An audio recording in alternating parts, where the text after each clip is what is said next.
Good afternoon, everyone, and thank you for joining us for the Augmented and Virtual Reality Policy Conference. We at ITIF are excited to host this event in partnership with the XR Association. We have a great program for you today, and I look forward to hearing from our esteemed speakers. My name is Elise Dick, and I'm a policy analyst leading the AR/VR research workstream here at ITIF. For those of you who may not be familiar with us, we are an independent, nonprofit, nonpartisan research and educational institute focusing on the intersection of technological innovation and public policy. Recognized by our peers in the think tank community as the global center of excellence for science and technology policy, our mission is to formulate and promote policy solutions that accelerate innovation and boost productivity to spur growth, opportunity, and progress. We see promoting AR/VR innovation as an important part of this mission. Last year, we launched a workstream to identify and attempt to answer some of the big questions at the intersection of immersive technologies and public policy. Our objective is to bring these questions into broader tech policy discussions to support the development and adoption of trustworthy immersive computing through discussions on key issue areas, including privacy, safety, security, and impact across sectors. To date, we have released blog posts and articles as well as policy reports addressing questions of bystander privacy and user privacy, equity and inclusion, economic development, and priorities for government investment in AR/VR adoption and innovation. Even a few years ago, these seemed like niche topics for a select group of enthusiasts and high-tech industries. But the landscape is shifting at an incredible pace. Accelerated by the COVID-19 pandemic, these technologies are already transforming the way we communicate, collaborate, and learn. Consumer adoption is growing rapidly as hardware becomes lower cost and easier to use, and as content offerings increase in both quality and quantity. Companies across industries are using immersive tools for collaboration and workforce development, while other businesses are looking to these platforms to connect with current and potential customers in new and more engaging ways. And educators in both K-12 and higher education are integrating immersive experiences to enhance learning opportunities for students at all levels. Meanwhile, the companies developing these technologies continue to innovate and pursue new and exciting applications for these technologies in our homes, workplaces, schools, and even public spaces. This also means that the window of opportunity for thoughtful, effective policy is closing. We have the opportunity to both learn from the past and look toward the future as we consider the best ways to accelerate innovation while also establishing the necessary guardrails that will ensure these technologies are safe, secure, and effective as they gain more widespread adoption. But this effort must start now. There are so many outstanding questions that policymakers, industry leaders, and civil society must work together to address, such as what does online safety look like in immersive environments? What unique concerns do AR/VR technologies raise about privacy, and what should be done to mitigate those risks? How can or should federal agencies and other public sector actors implement immersive solutions? What does the rise of immersive collaboration and other tools mean for the future of work and economic opportunity? And how can we make sure these technologies are both safe for all and also accessible to as many people as possible? We have an exciting lineup of speakers here today to take a deep dive into some of these issues and hopefully to set the stage for future conversations. To start us off, Jeremy Bailenson, founding director of the Stanford Virtual Human Interaction Lab, will draw on 2 decades of research on immersive technologies to answer your most pressing questions about the power and potential of immersive tech. Then Joan O'Hara, Vice President for Public Policy at the XR Association, will lead a discussion on privacy, safety, and content moderation in immersive experiences. The first half will wrap up with a series of brief talks on key policy considerations, including social impact potential, accessibility, child safety, and measurable impact. After a short break, Representative Susan DelBene, co-chair of the Congressional Caucus on Augmented, Virtual, and Mixed Reality, will provide a policymaker's perspective on some of the questions we are discussing today. We will then hear from experts in the public sector innovation space on the ways in which government can invest in AR/VR to promote innovation and enhance public sector services in a panel conversation led by eRepublic's Chief Innovation Officer, Dustin Heisler. Finally, Jonathan D. Martin from the University of Maryland We'll close out the afternoon with a conversation on policy considerations for immersive technologies in the future of work. Before I hand it over to our co-organizers, I want to remind our audience that you can submit questions online throughout the afternoon. Look for the Submit Your Questions button under this video at arvrpolicy.org/watch, or use the hashtag ARVRPolicy on Twitter.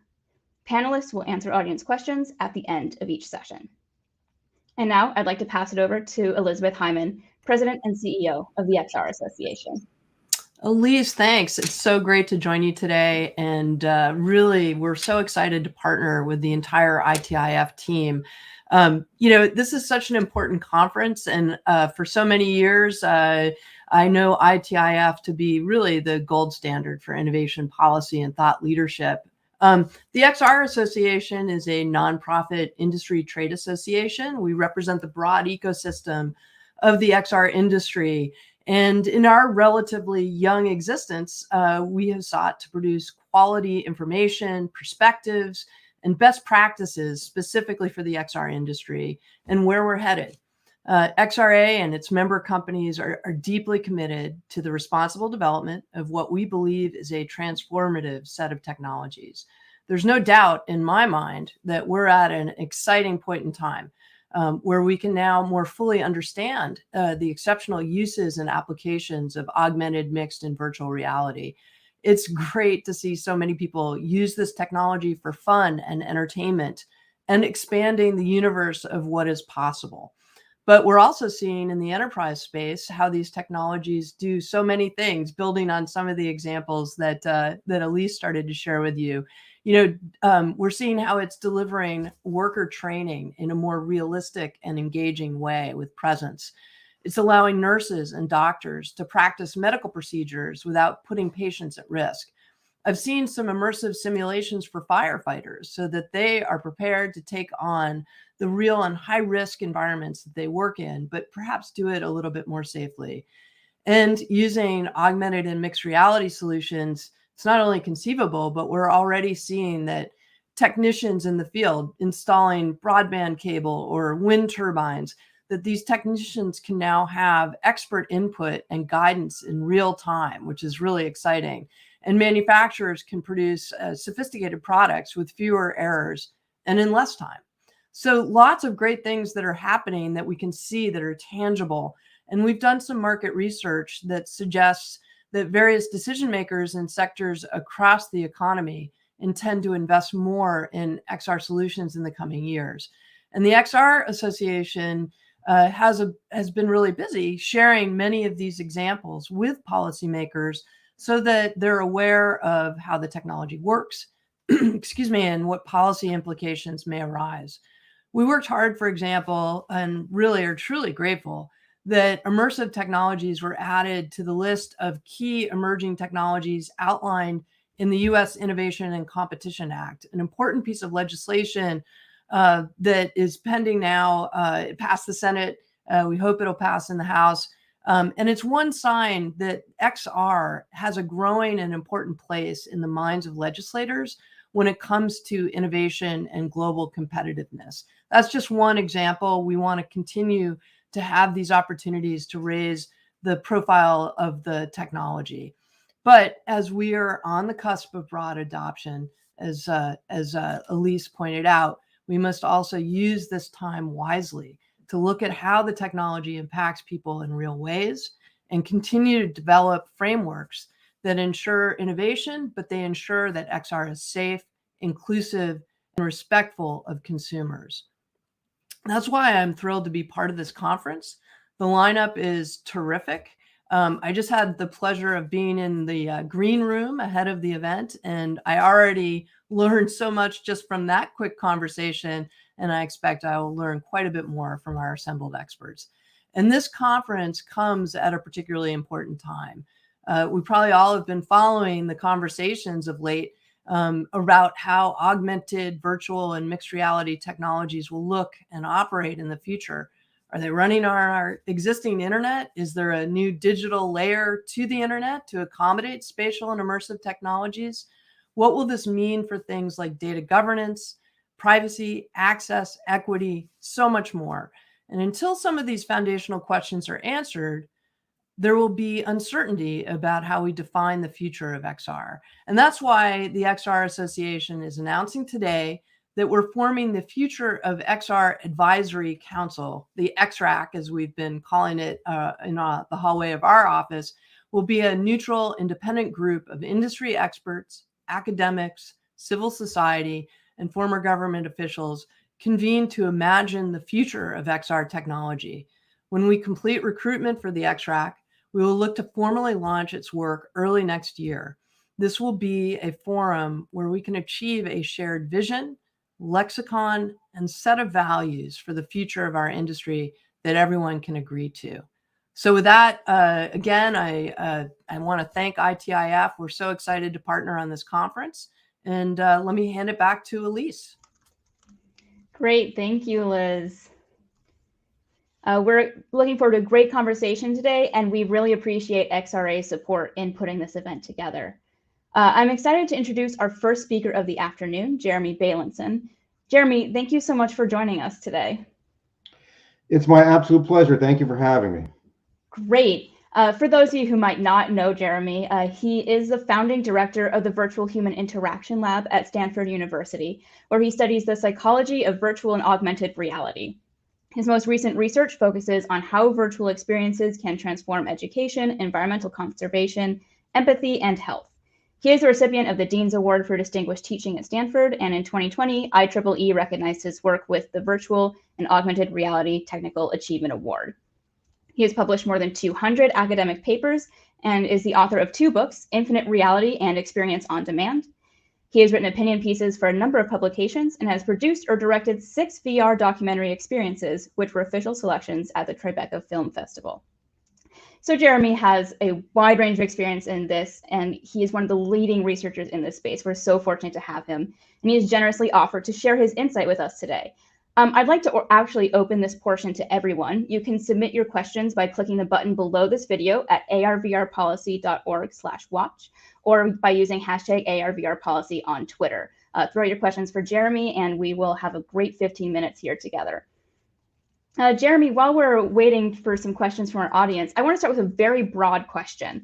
Sure. So your lab does a lot of outreach outside of the academic community, including policy folks, like some who might be watching today, who might not be familiar with immersive tech. How do you make the case for VR to people who aren't already thinking about this on a daily basis? And how does that tie in with some of the work you and your lab are doing? Yeah, so thank you for that introduction and for the question. For those policymakers that want to learn a lot about VR, there's a few ways to proceed. Number one, you all have a copy of my book. I'm happy to give a free copy to anyone that emails me. Really sums up my thoughts on the pros, the cons, the challenges, the opportunities. Number two, we host physical tours of the lab. So those groups that want to come visit and try out the cutting edge themselves, we have an organized tour where you'll get to hear all about you'll get to experience in a visceral way the things we talk about in our writings. Number three is I produced a piece called Virtual Becomes Reality.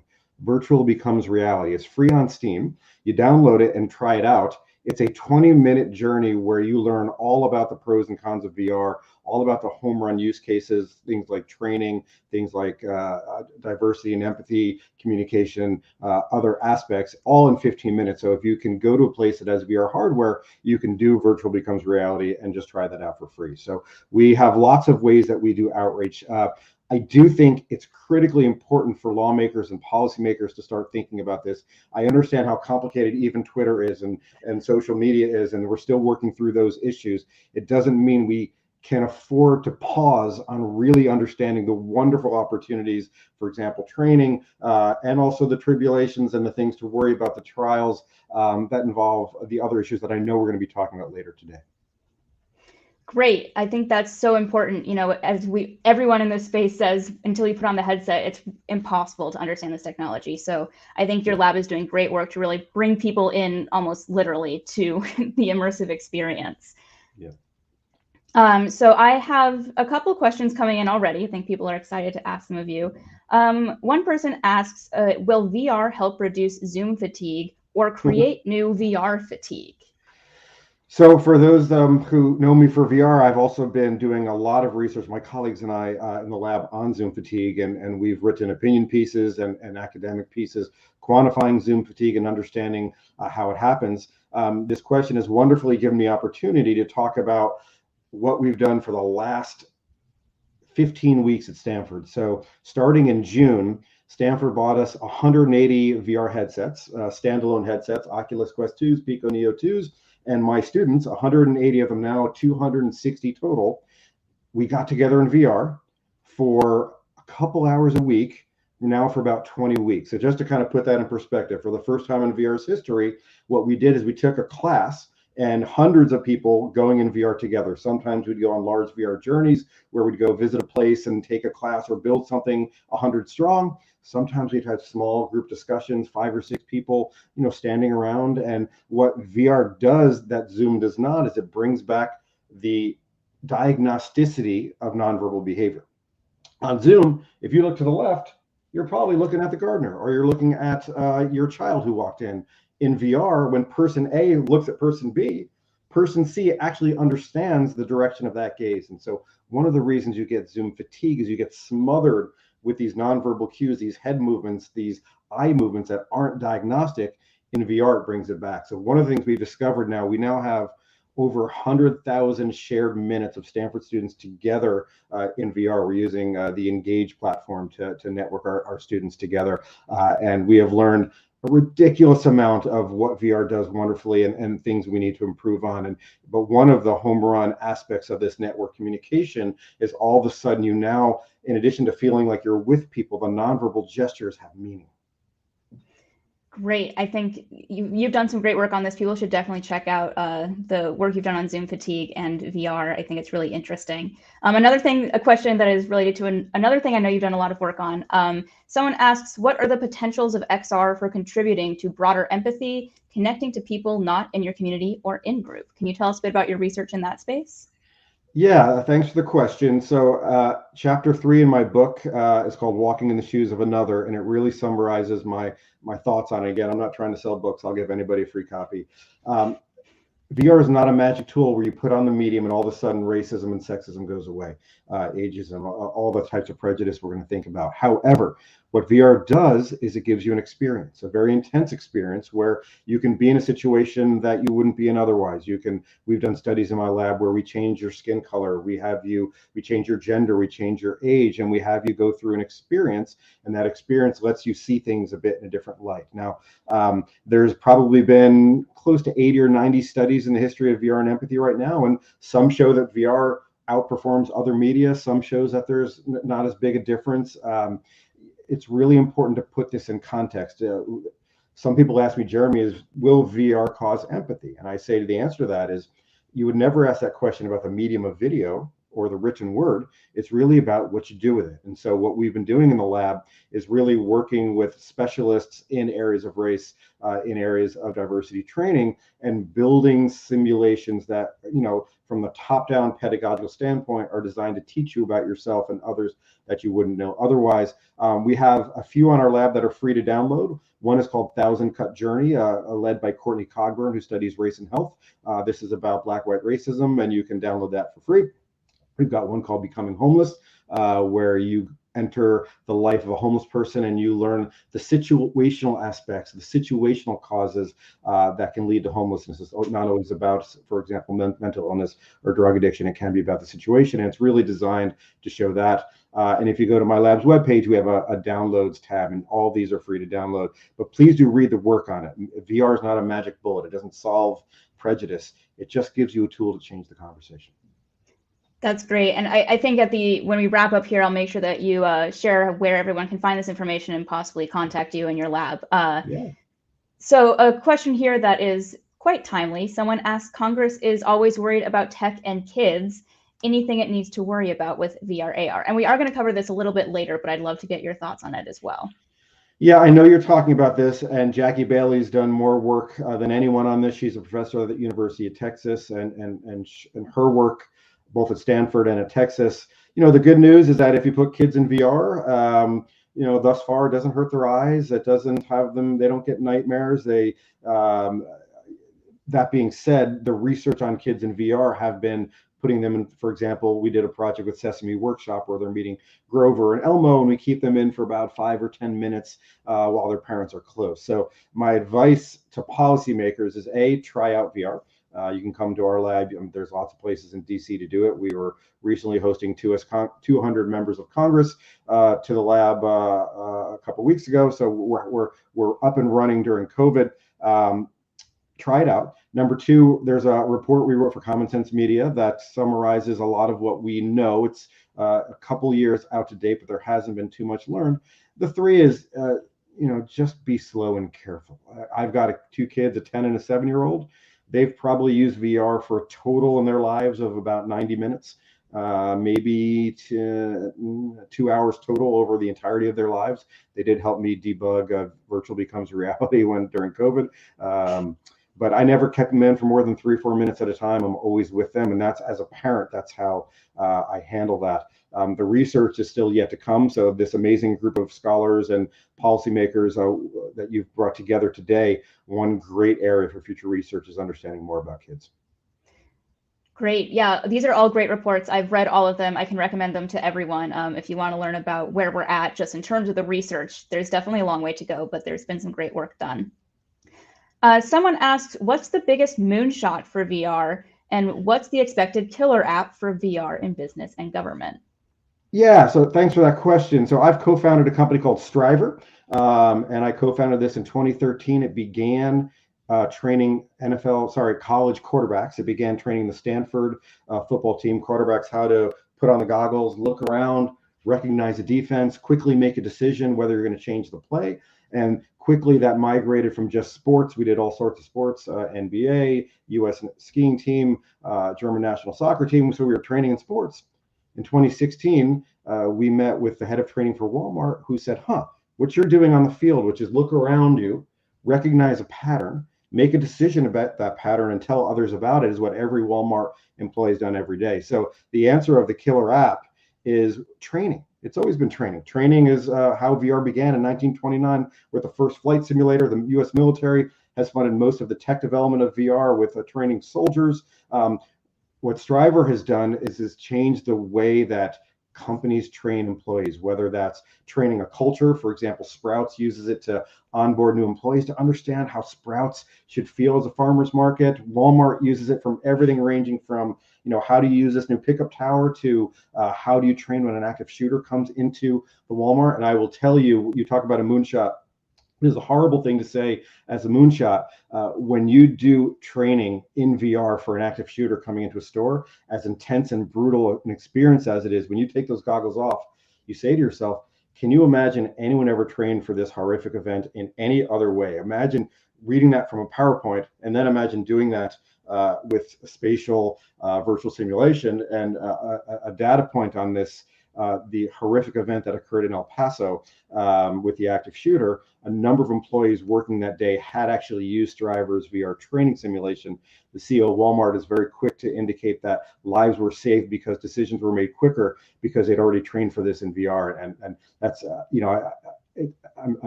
I'm bummed at myself that this is the kind of one of the killer apps I'm talking about. Let's close with a positive one, which is communication. This class that I taught during COVID, I had in the first version of this class, we were all in our VR goggles. It was right in the heart of COVID, and we had 95 avatars stuffed in this room inside of Engage, and we were shaking hands with haptic feedback. And none of us had been around people before because it's COVID, and we had this amazing group just exhale, which is wow.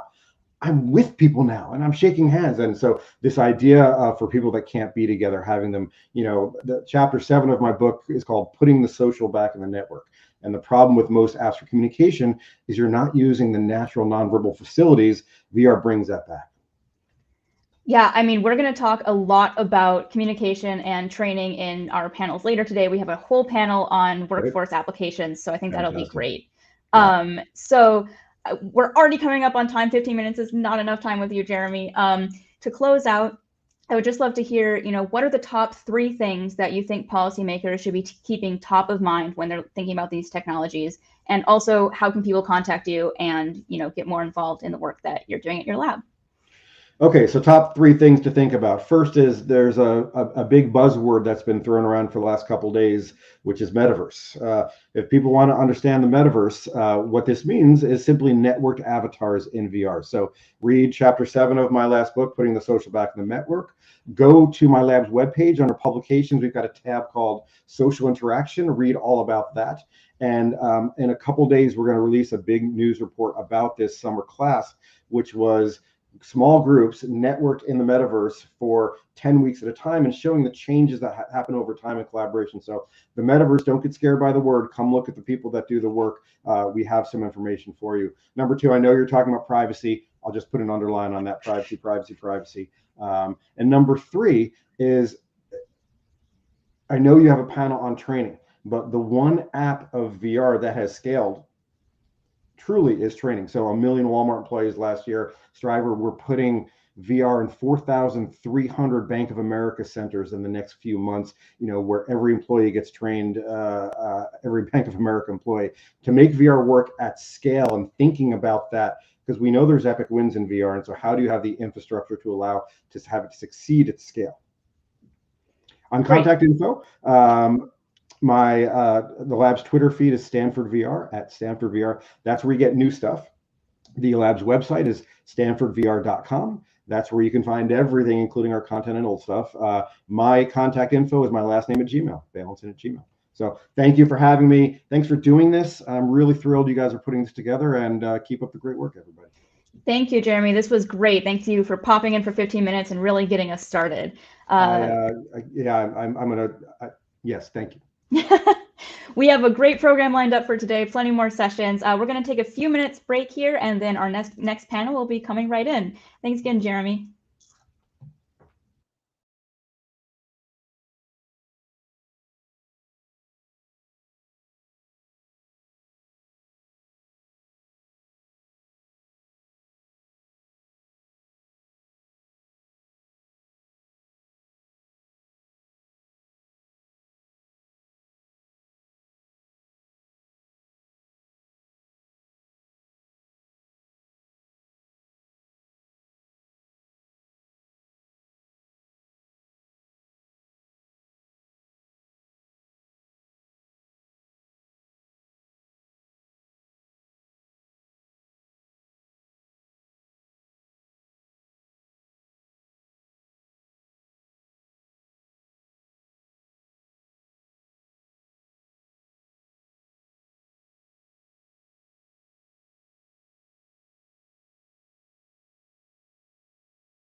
everyone, and thank you so much for joining us for this very important conference and for this important conversation. As many of today's speakers have already said, XR technology is certainly something that's on the rise. It's gaining a great deal of attention in both the media and the public's imagination. And the time is now to really be examining these questions of policy that this amazing technology does raise. We're going to kick things off today with a discussion around privacy, safety, and content moderation in immersive experiences. Three very, very important topics. And I am very privileged to be joined by a distinguished panel of experts, each with a unique perspective to share with us. So with that, I would turn it over to the panelists to introduce themselves. We'll start with Jessica. Hey everyone, I'm Jessica Outlaw. I am a behavioral scientist in Portland, Oregon, and I became a social scientist because I've always been really interested in what shapes human behavior and decision making. And when I got my first VR demo in 2016, it was just like this really profound experience for me of being in this simulated virtual environment where everything was constructed, but it just felt so real, even though it was a cartoon. And so ever since then, I've been really devoted to the technology. In 2017, I did a large-scale documentation of the types of harassment that occurred in social VR, and that influenced content moderation policies created by social VR platforms. And then more recently, I have conducted a survey of about 1,000 people in the US regarding their attitudes towards privacy, data collection, potential use cases for XR technologies as it relates to those things. And I'll be sharing a little bit about that with you today. Thank you. Jeremy Greenberg. Yeah, thank you for having me, Joan, and thanks to ITIF and XRA for putting on this great event. My name is Jeremy Greenberg. I'm a policy counsel with Future of Privacy Forum. FPF is a DC-based nonprofit that brings together stakeholders from academia, industry, advocacy, and other thought leaders to promote responsible data use in emerging technology, including XR. And I lead FPF's work when it comes to immersive technology. I also work on other areas involving privacy that are not as glamorous as XR. And yeah, I've really enjoyed working on this, working on projects involving XR, and I'm excited to talk with you all today. Thanks, Jeremy. And Noble Ackerson. Hello, everyone. Also echoing Jeremy, love to be here, and I'm very grateful for being invited for this discussion. I'm a director of product. I focus on bringing ethical machine learning to the market for some of my federal and commercial clients. I'm also the president of an organization called CyberXR. I promote D&I focused XR applications and the impacts thereof. I deal with a lot with data privacy and security organizations to build safe and inclusive digital experiences. I'm also a recovering startup founder where my product was in an augmented reality virtual fitness coach, which leveraged the sensors within the smart glasses. So I guess it's more assisted reality based smart glasses, head-worn glasses to coach users as they, went through their journey to get fit. So naturally, I cut my teeth on the impacts of gathering biometric data when building for wearables. And you can see there that I'm just straddling a lot of the technical and the legal stuff. So I'm really, really looking forward to this discussion. Oh, wait, really quick. I have to say that, my perspective coming into this discussion is that I bring my own biases and assumptions, right, to the discussion that we're going to engage with today. For my biases, I'm all in on the rapid pace of innovation. However, I'm acutely, as I'm sure we all are, with the social technical issues. when there isn't enough governance. So I'm working every day to create an XR future that I would love to live in, right? And then for my assumptions, I assume that extended reality at its core is the next computing medium. So it's imperative that we don't repeat the same mistakes that we're currently making with regular 2D applications. Thank you, Noble. So as I said, we have a panel here with a great deal of expertise and different perspectives to bring. So that's going to make for a very rich conversation today.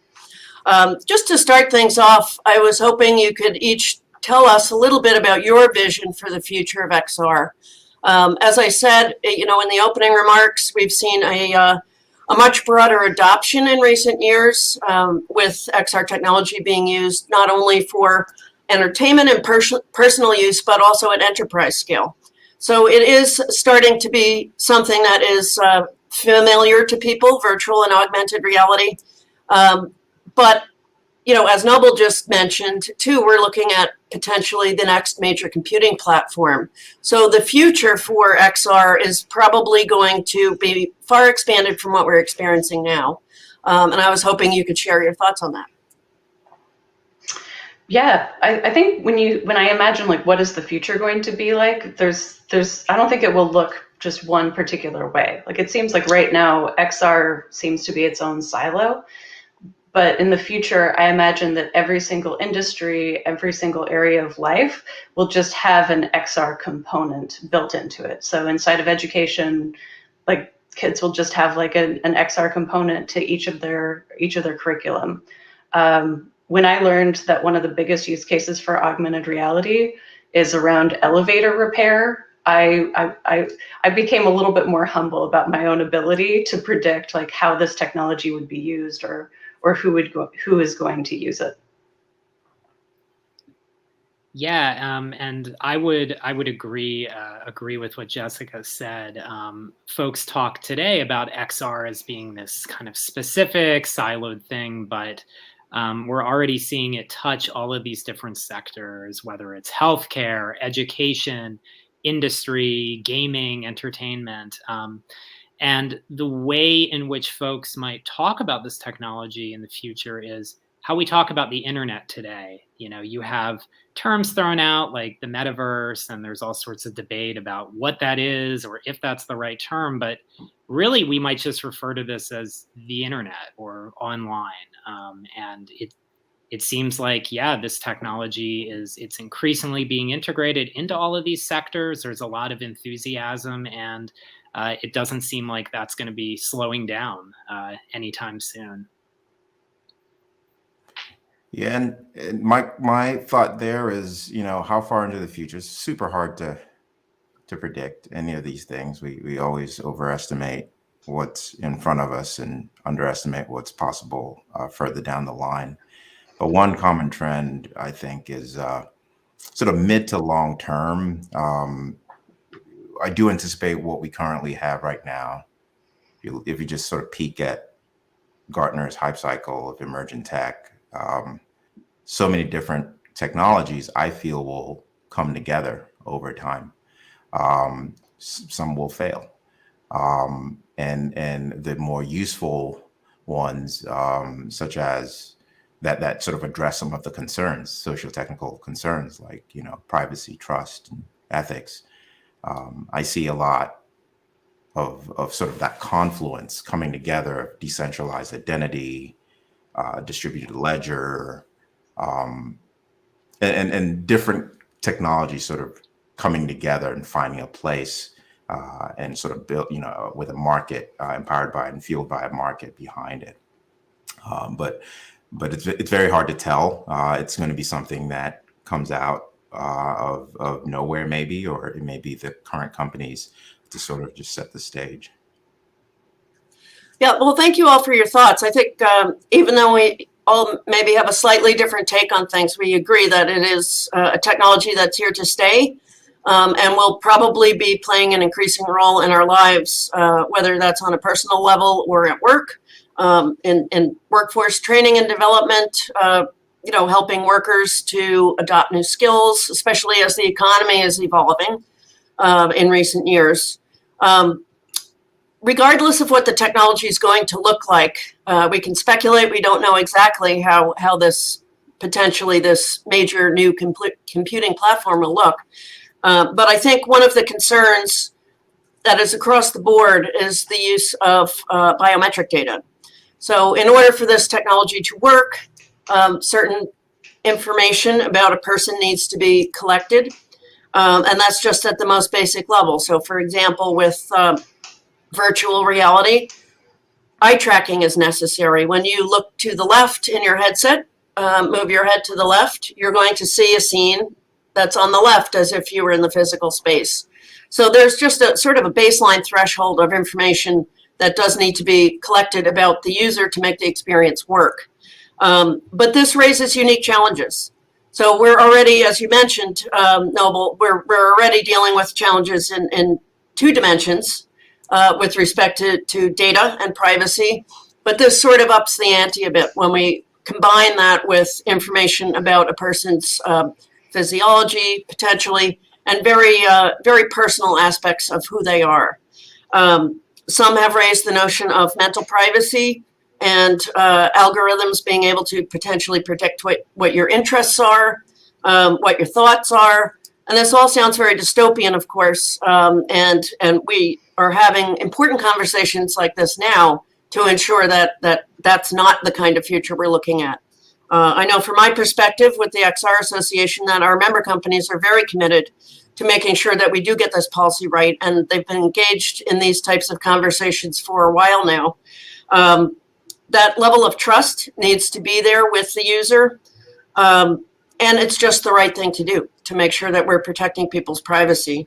But with that long introduction, I was hoping you could share some of your thoughts around the unique challenges that attend augmented and virtual reality as opposed to just 2-dimensional computer engagement.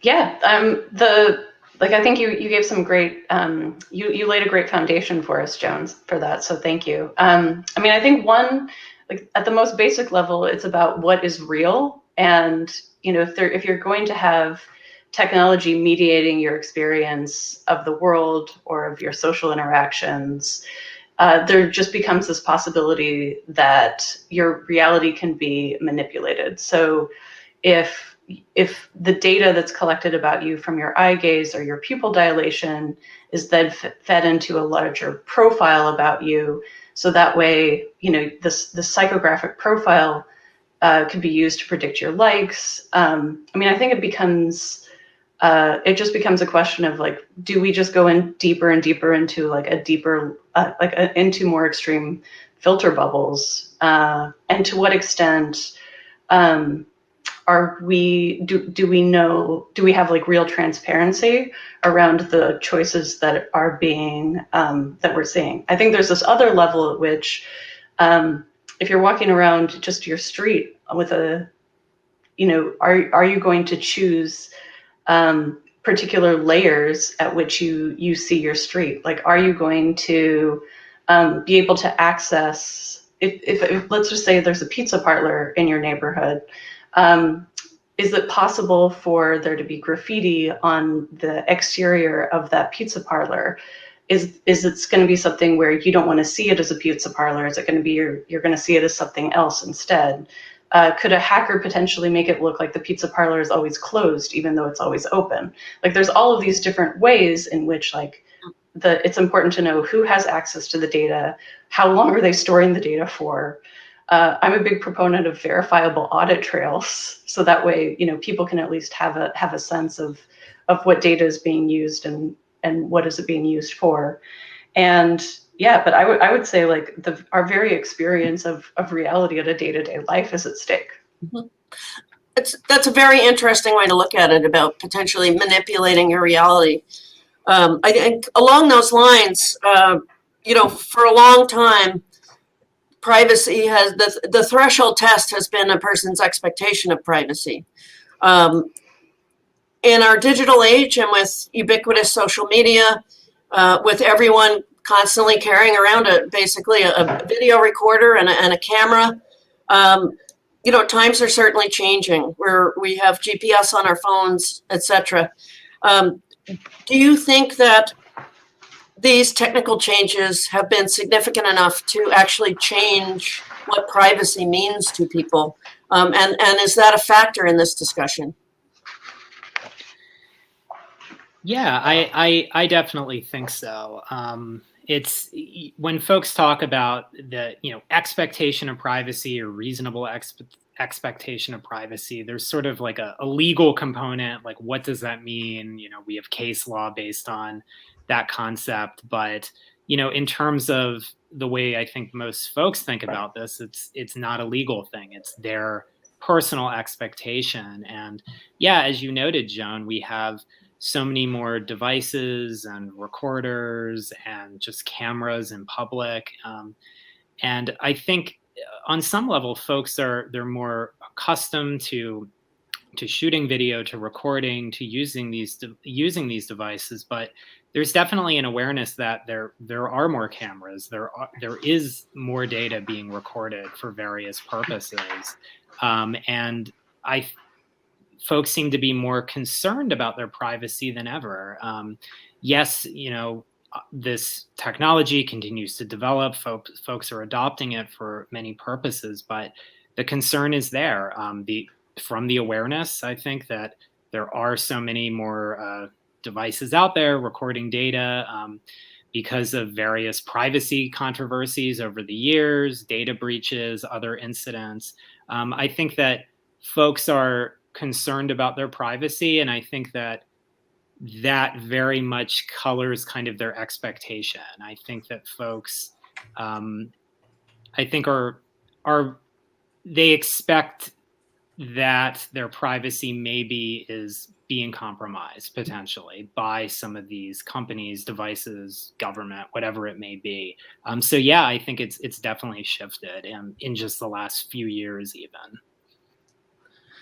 And then we have, the whole aspect of the biometrics as part of this conversation too, and where certain aspects of biometrics have been handled individually over the years.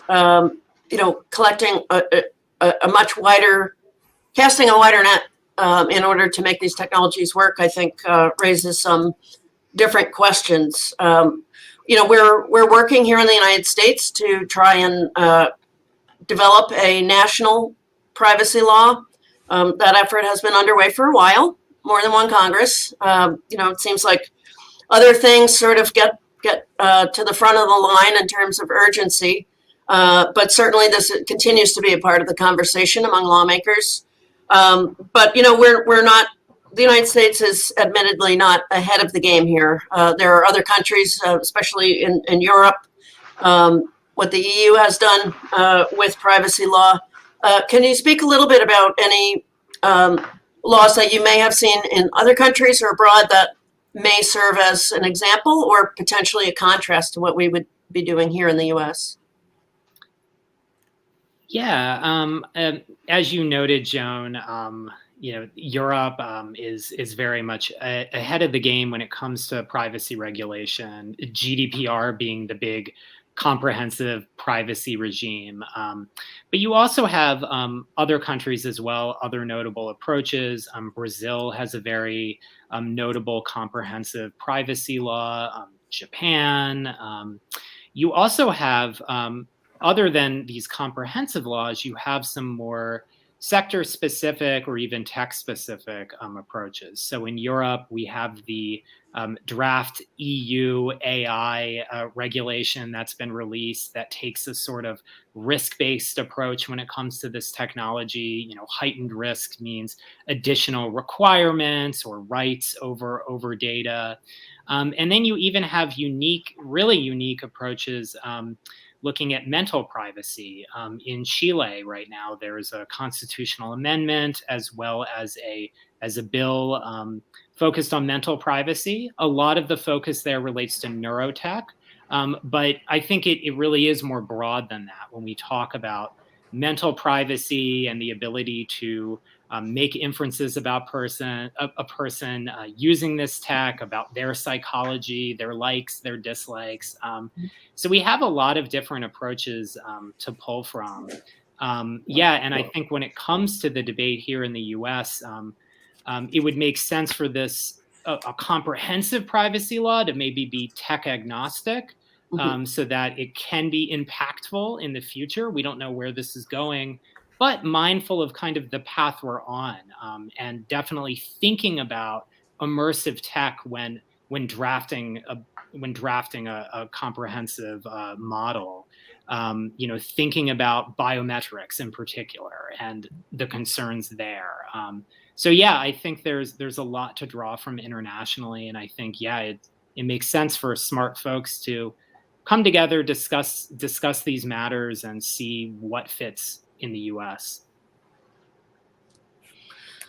We've also talked a little bit about safety, and as Jessica alluded to, potentially your reality being manipulated. As an actor in a 3D space, in virtual reality, for example, do you see the challenges as different in terms of safety, content, how comfortable a person feels? Are those challenges different in any way than they would be through, for example, social media? We've obviously seen how social media, when it goes wrong, can impact people negatively. Are those concerns the same in XR, or are they slightly different, or would they be exaggerated because now you're adding another dimension? Noble, I'll ask you to comment first. Sure. I feel the social technical issues that we see today with web and social media, as you mentioned, mobile applications, things like dark patterns, accessibility, responsible use of AI, fairness, data trust, that kind of stuff. Those are magnified with machine learning and deep learning and the applications by which XR sort of foundationally built upon. And so given that XR is sort of rooted in a lot of that stuff, it's I guess the short answer is yes, it's the same for me, I feel, but it's completely accelerated with the pace of change that comes with a lot of the newer technologies and the adoption that will come with that. Yeah, and Britton Heller, obviously we all know Britton, and she's written extensively on some of these issues and how threats can feel different when you're in a virtual reality setting versus online in a 2D setting. And I think that's something very important that we're going to have to think through. How is a person impacted? Where does the responsibility lie in terms of ensuring safety? What level of control should a user have when they're deciding what situations they're going into, how they're able to, quote unquote, protect themselves in a space, how they're going to ensure that they feel comfortable. All of these questions are going to be very important, I think, as the technology continues to develop. But Jessica, you alluded to a survey that you recently held and gotten results now. So can you tell us a bit about the survey itself, the thinking behind it, and some of your findings? Yeah. I'm a curious person about how do people make decisions as it relates to this technology. And I wanted to better understand what are people's existing behaviors as it relates to their privacy right now, and then test some special use cases as it relates to XR, and especially what happens when you have this biometric data that can be used in these to basically make predictions about you, to make predictions about how much are you paying attention in meetings based on this eye tracking data, or reporting back to your employer the probability you might have a disability or that you might be looking for another job. So there were these really particular aspects of XR that I wanted to test. So I asked Facebook for funding last year for the survey of 1,000 people, and the results are ready. And yeah, so some of the things that I would highlight to kind of speak to the questions you've asked today, it turns out that 37% of the people who I surveyed have changed their privacy settings within the past 3 months.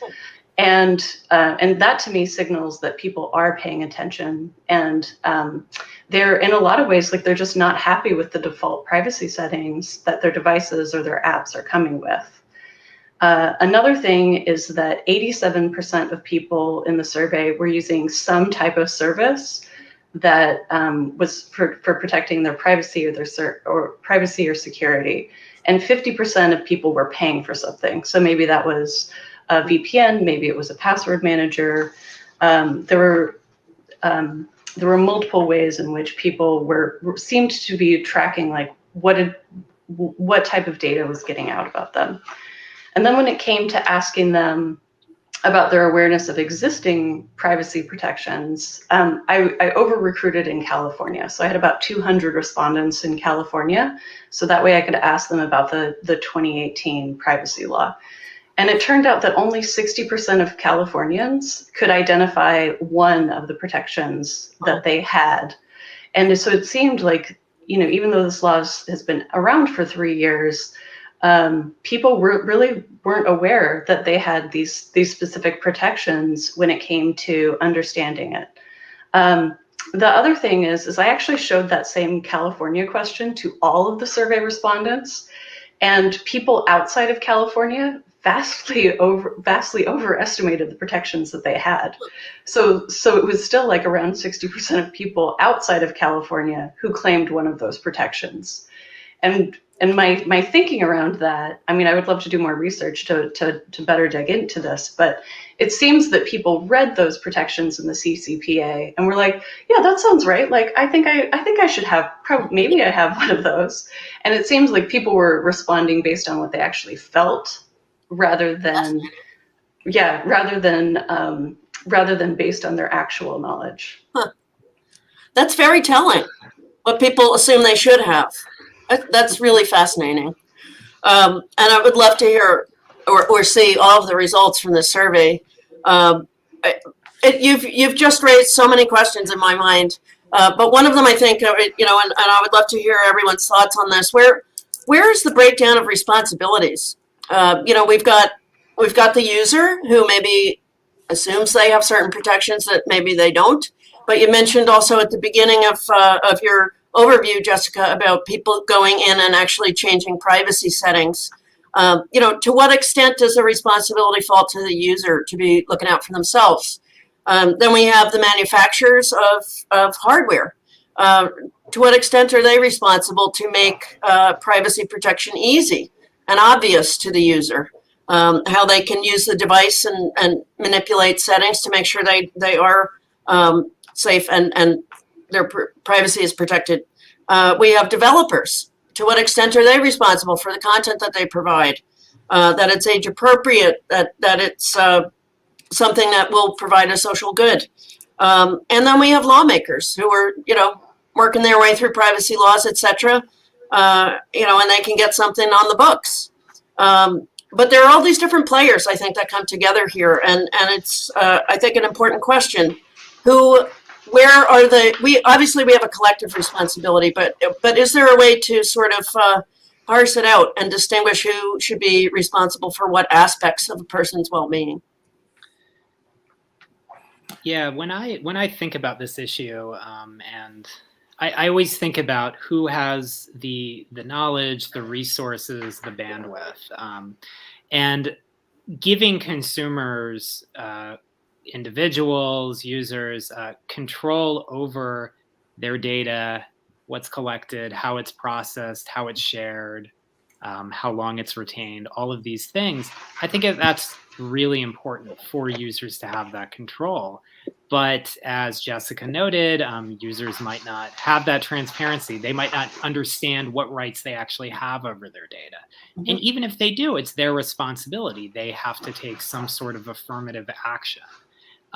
So while that's really important, to me, more responsibility, I think, really exists with companies. And as you mentioned, Joan, this is a complex ecosystem. You have the hardware developers, you have those who control the platforms, you have the designers, you have the software developers. I think there is definitely responsibility there. And then also with lawmakers, to stay abreast of these issues and to put strong and practical law, regulation, or soft law in place. So I think that it's giving users that control very important, but it can't all rest on the user. Right. It needs to rest with others, I think, in a more significant way. I agree. I think just taking manufacturers, for example, manufacturers need to do more to provide or at least collaborate on principles and just common guidelines, working with ITIF, working with organizations, third parties to sort of build these sort of foundational set of objectives in order to sort of help end users as well on how to, and then guidelines for the content developers on how to build content in a manner that is functional, usable, and accessible, of course, ethical on those devices. I would say for content developers, because it's a bit, I loved how you put it, Jeremy, about sort of the bandwidth.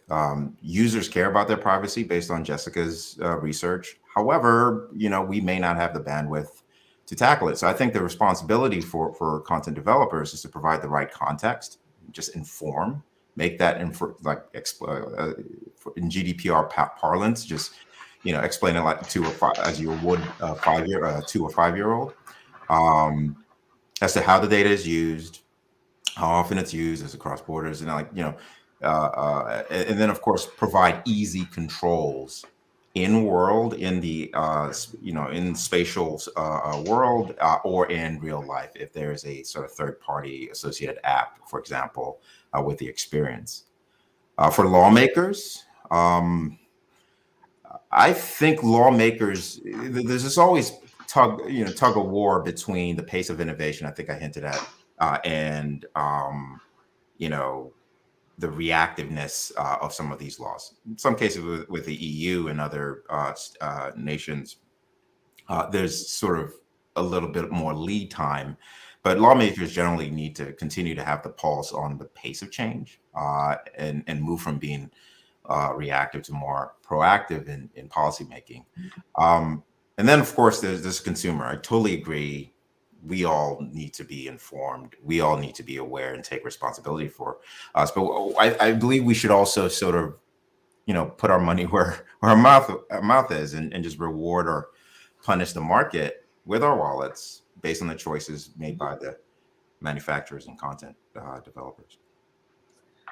I think the question of the responsibility of the user is particularly interesting, and that dynamic between a company or someone on the manufacturing side versus the user, and are terms of service sufficient? Noble, as you said, to make it easy for a 5-year-old to understand. I think in most cases the terms of service lay everything out, but I think a common complaint is that they're not easy to digest and really understand what the choices are. So, that's more of a fix, if you will, from the policy side. Do you think that's important is there a way to bring the user into the conversation and have them understand sort of their role and their relationship with this technology better? If you guys don't mind, I'll take this one because I love this question so much. There's an old adage, I'm probably gonna butcher this, that even Adam and Eve did not read Apple's terms of service, right? No one reads terms of service. Apple's, if I remember correctly, Apple's iTunes TOS is close to 20,000 words long. That's longer than Shakespeare's Macbeth, right? If you really, it's not about explaining it to me like I'm five, unlike what's sort of law or what's regulation in the EU. For XR, it is how to progressively disclose what my data is being used for. So I'll give you an example. We're all familiar with progressive disclosure in the sense of, just little mobile games that we get addicted to, like, the little Candy Crush type of things. As I'm playing and the system predicts that I'm stuck in a certain place, you'll see a little finger, an arrow, or some contextual thing progressively to sort of nudge me along. This is a pattern that is used to, to bolster the attention economy. Yes, but we can sort of use that pattern for good by progressively disclosing some information in context with whenever there's a junction of information being passed, or whenever there's a safety issue that you need to consent to, or I believe someone mentioned graffiti, for example, permissions and the rights of others within that. So I'm not a big fan of terms of service. They're just legalese, and they serve to protect just one party. They're not human ready. No one reads them. Yeah, I agree that people don't really read terms of service, and I think there's like something that I did uncover in the survey that I can share is like the amount of stress and distress and distrust that people have are related to the technology. So there's a particular quote that I always think of like, you never know when they stop listening. New updates contain new ways to sneak into my personal space. I turned off all of my location services because it's none of their business. And I went to this website, and then later I saw ads related to that. And there's a lot of these things where each of those things has been governed by terms of service. But like what I'm hoping those quotes show is that on the emotional level, like there's a way in which users are suspicious, and there needs to be, I think there needs to be a rebuilding of trust for users to really feel confident as to what data is being collected, how is it being used. And I think, when I'm in a lot of meetings with technologists who have these ideas on, all right, well, with the future, we're going to do all the local processing on the device, and we're not going to bring the data in the cloud. And, there's these really specific technical solutions. And I think this is an open question about these technical solutions, like edge computing, differential privacy, how easy is it going to be for people to understand those technological, industry-driven solutions, and will those be sufficient to rebuild their trust and their confidence? Mm-hmm. Are you optimistic that we can get there to rebuild that trust? I think that the promise of the technology is pretty fantastic. And so it seems that, people are already engaging in this privacy paradox where they're giving up more data than they actually want to because of the convenience, because there's so many benefits from engaging in this. I think time will just tell, what that relationship is going to be. I think back on I told that example of me walking by a pizza place in my neighborhood. Let's say I walk by that pizza place and then I get coupons for the pizza place, via my augmented reality glasses. That could be a wonderful benefit that I enjoy. Another thing that could happen is that data could potentially be sold to my health insurance company, and it could say wow, Jessica goes to this pizza place a lot, or it could be sent to my employer, Jessica was at this pizza place Thursday at 3:00 when she was supposed to be doing other things. I think it's really, and and right now I'm saying this from, like, it's pizza. Everybody loves pizza, but what if this was a place that was maybe like socially less desirable, or somewhere that like I wouldn't want my employer to ever know where I went. And I think time is going to tell, like, how is this data used? What is it used for? And then, who is it going to benefit? Right. Well, I'm optimistic. I think we can get there. I like all of you, I think this technology has tremendous potential for good, for bringing people together, to creating a sense of presence, even at a distance, to improve wayfinding and community life, etc. But again, the important thing is that we're asking the right questions now, and bringing a lot of people under the tent to help find solutions. I don't want to neglect audience questions, and we do have a few. So speaking of controversial topics, we have a question here about VR and addictiveness. So is VR overly addictive? Should regulation and business model of VR be different to prevent an dystopian version of a future? Obviously, addictiveness has been coming up in conversation recently around social media. Do you think that applies to AR and VR? And if so, do you think it's in the same ways as other types of digital media, or do you think there's something unique there? Yeah, I think the addictiveness question is a good one, and an important one. Yeah, I mean, and this really goes with something Jessica was saying earlier about the ability to, with the collection of biometric data, to be able to infer all sorts of things about a person, to get, to develop granular ideas, or to develop granular profiles about, okay, this is the content that someone is going to find especially compelling, or even the ability to potentially alter an experience in real time based on someone's perceived interests. If these experiences are increasingly compelling, then yeah, that definitely could relate to addictive behavior, especially if there's a financial incentive for individuals to continue to engage with an experience over a long period.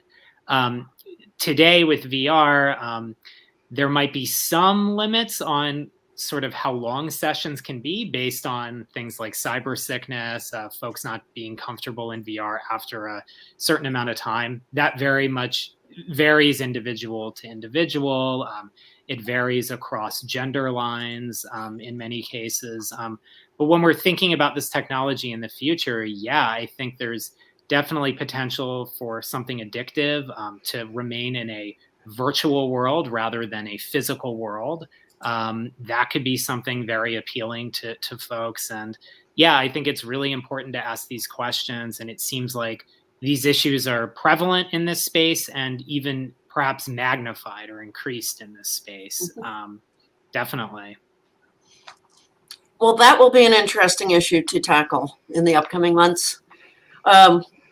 Another question that just came into us is about the digital divide. And Noble, I know that you've spent a lot of time thinking about accessibility, equity, how do people have access to various types of technology.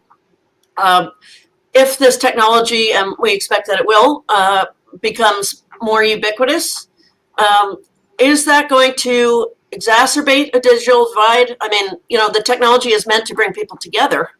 But could it ultimately divide people further, and how can we prevent that from happening? I don't think you can prevent a digital divide, and I'm sorry if that's not the answer you expected, whoever asked that. At least in the beginning, I don't think there's the cost of entry to experience this is going to be high. Just as the brick phones from Wolf of Wall Street or some of the 80s movies of the past, those were thousands of dollars. Mm-hmm. But over time, that cost, law of accelerating returns, that cost comes down and it becomes a little bit more accessible. I think for XR and what's being bandied around as far as the metaverse or the spatial verse, so I've heard it called Meta Earth now, Metaverse now. I mean, that's being positioned as the next internet. And if, there are manifestos galore about, data privacy being a fundamental human right, internet being a fundamental, access to the internet being a fundamental human right, over time, we would need to solve for that divide if folks with access would have additional benefits to experiencing those experiential advantages that come with this spatial medium. But unfortunately, there will be a divide, the haves and the have-nots, as with anything technology, when it initially becomes mainstream. Well, hopefully there are lessons learned from the internet and from cell phones, et cetera, that, where we're not going to solve this immediately or make it 100% equitable, at least maybe we can mitigate and help to avoid some of the pitfalls of the past. Sort of relatedly, I'm wondering about your thoughts on best practices that maybe you're seeing now that could be replicated or adopted, particularly with respect to industry. Are there any best practices, whether those are privacy by design, those types of technical practices, or even policies and principles that various companies have put out? Anything you see there that you think is on the right track, that you think that should be potentially adopted across industry? I mean, I can start, but I have a lot to say on this, I think, but I'll keep it brief. I tackle this question, a good one, from three angles. One from the legislative angle, one from the company's perspective. But from a legislative perspective, the U.S. needs, federal data ethic privacy laws with teeth. GDPR notably is more long-arm jurisdiction. And so resident can be defined as me traveling to Heathrow, or England is no longer part of the EU, but you get Brussels for an extended period of time, and I'm a resident of the EU and applied. And then, of course, the $20 million euros, or whatever the percentage of my annual profit. Those are things that we need to do. So from the U.S. standpoint, guidelines and laws that with teeth that helps companies, content providers, what GDPR calls processors, a means to truly understand the data. I'm talking about lineage, provenance of the data, so that if there is a breach, we can understand, explain and interpret that data. For example, with XR, there's going to be a lot more, as we talked about, biometric data. There's a lot more in-depth layers of location-based data. And so it's going to be very challenging. And so laws are going to have to, to come at this issue a little bit more strongly. From the company's perspective, there are three things that always come up, even with social media today or regular applications, and it's going to be even more so with XR. That's one is context. I think Jessica mentioned before, just the informed, being informed, or I think it was you, Jeremy, end users being informed. So companies need to make sure that we're clearly communicated how data is going to be used. Then there's choice, where, okay, I now know, I'm informed, I now know the context of how my data will be used. How do I sort of act on my agency, either in world or, in real life, to act on those, on whatever I've been informed with. And then the last one would be control, right? And that comes into sort of the accessibility, and avoiding some of these dark patterns, like navigating through 7 or 12 trees of menus in order to unsubscribe from a thing. So yeah, those are some best practices that we haven't really focused on. We're also not thinking about shared devices. I just thought about that. So when I am in a home and I'm wearing my device and my biometrics or my gait or my motion is being tracked, that's tied to me. What I don't see being done is, being able to identify who's wearing the thing, because just because I give consent to collect something doesn't mean another person, a family member or friend sharing the device would want to have all of that also tracked. So I'm just going to leave it there. Unfortunately, we're at time. So we will have to be in suspense as to what Jeremy and Jessica think in response to that question. But thank you so much. It's been a fascinating conversation. I mean, we could go on all day. But fortunately, this is a conversation that will continue in different fora. So it's important. And, one of the themes resonating throughout is that this is the time to address these challenges. So thank you so much, Jessica, Jeremy, Noble. It's been a real pleasure talking with you today. For our audience, we will be taking a short break and then going on to the lightning round. So thank you very much to everyone, and we will see you at the lightning round. Thanks. Bye. Thank you.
for future discussions on the public policy implications of immersive technologies.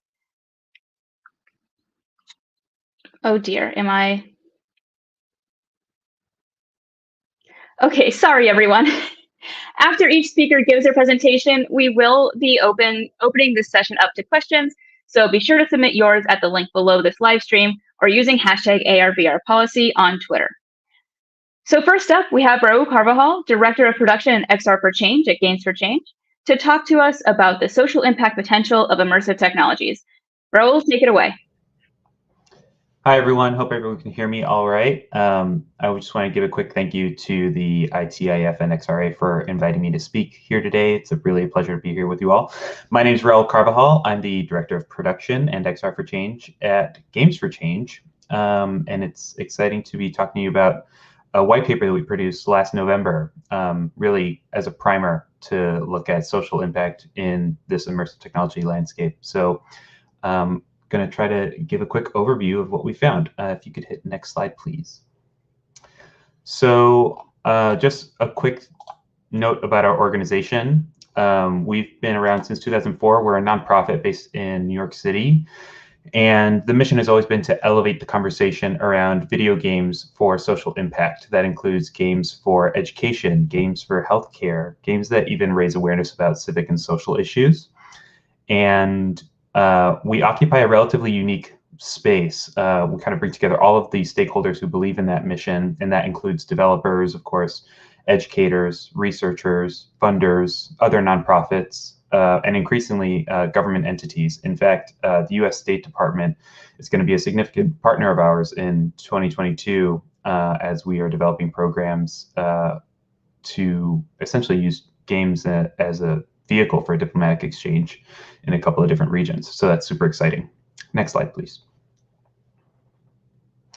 So we, in 2017, began our XR for Change initiative. And really that just started folding in the immersive technologies that we've been hearing about today, including augmented, virtual, mixed reality. And we realized very early on that creators were jumping in really wholeheartedly to tackle some really intense and valuable impact spaces. I've got a quote here from Jessica Lindell, who's the General Manager and Vice President of Social Impact at Unity Technologies.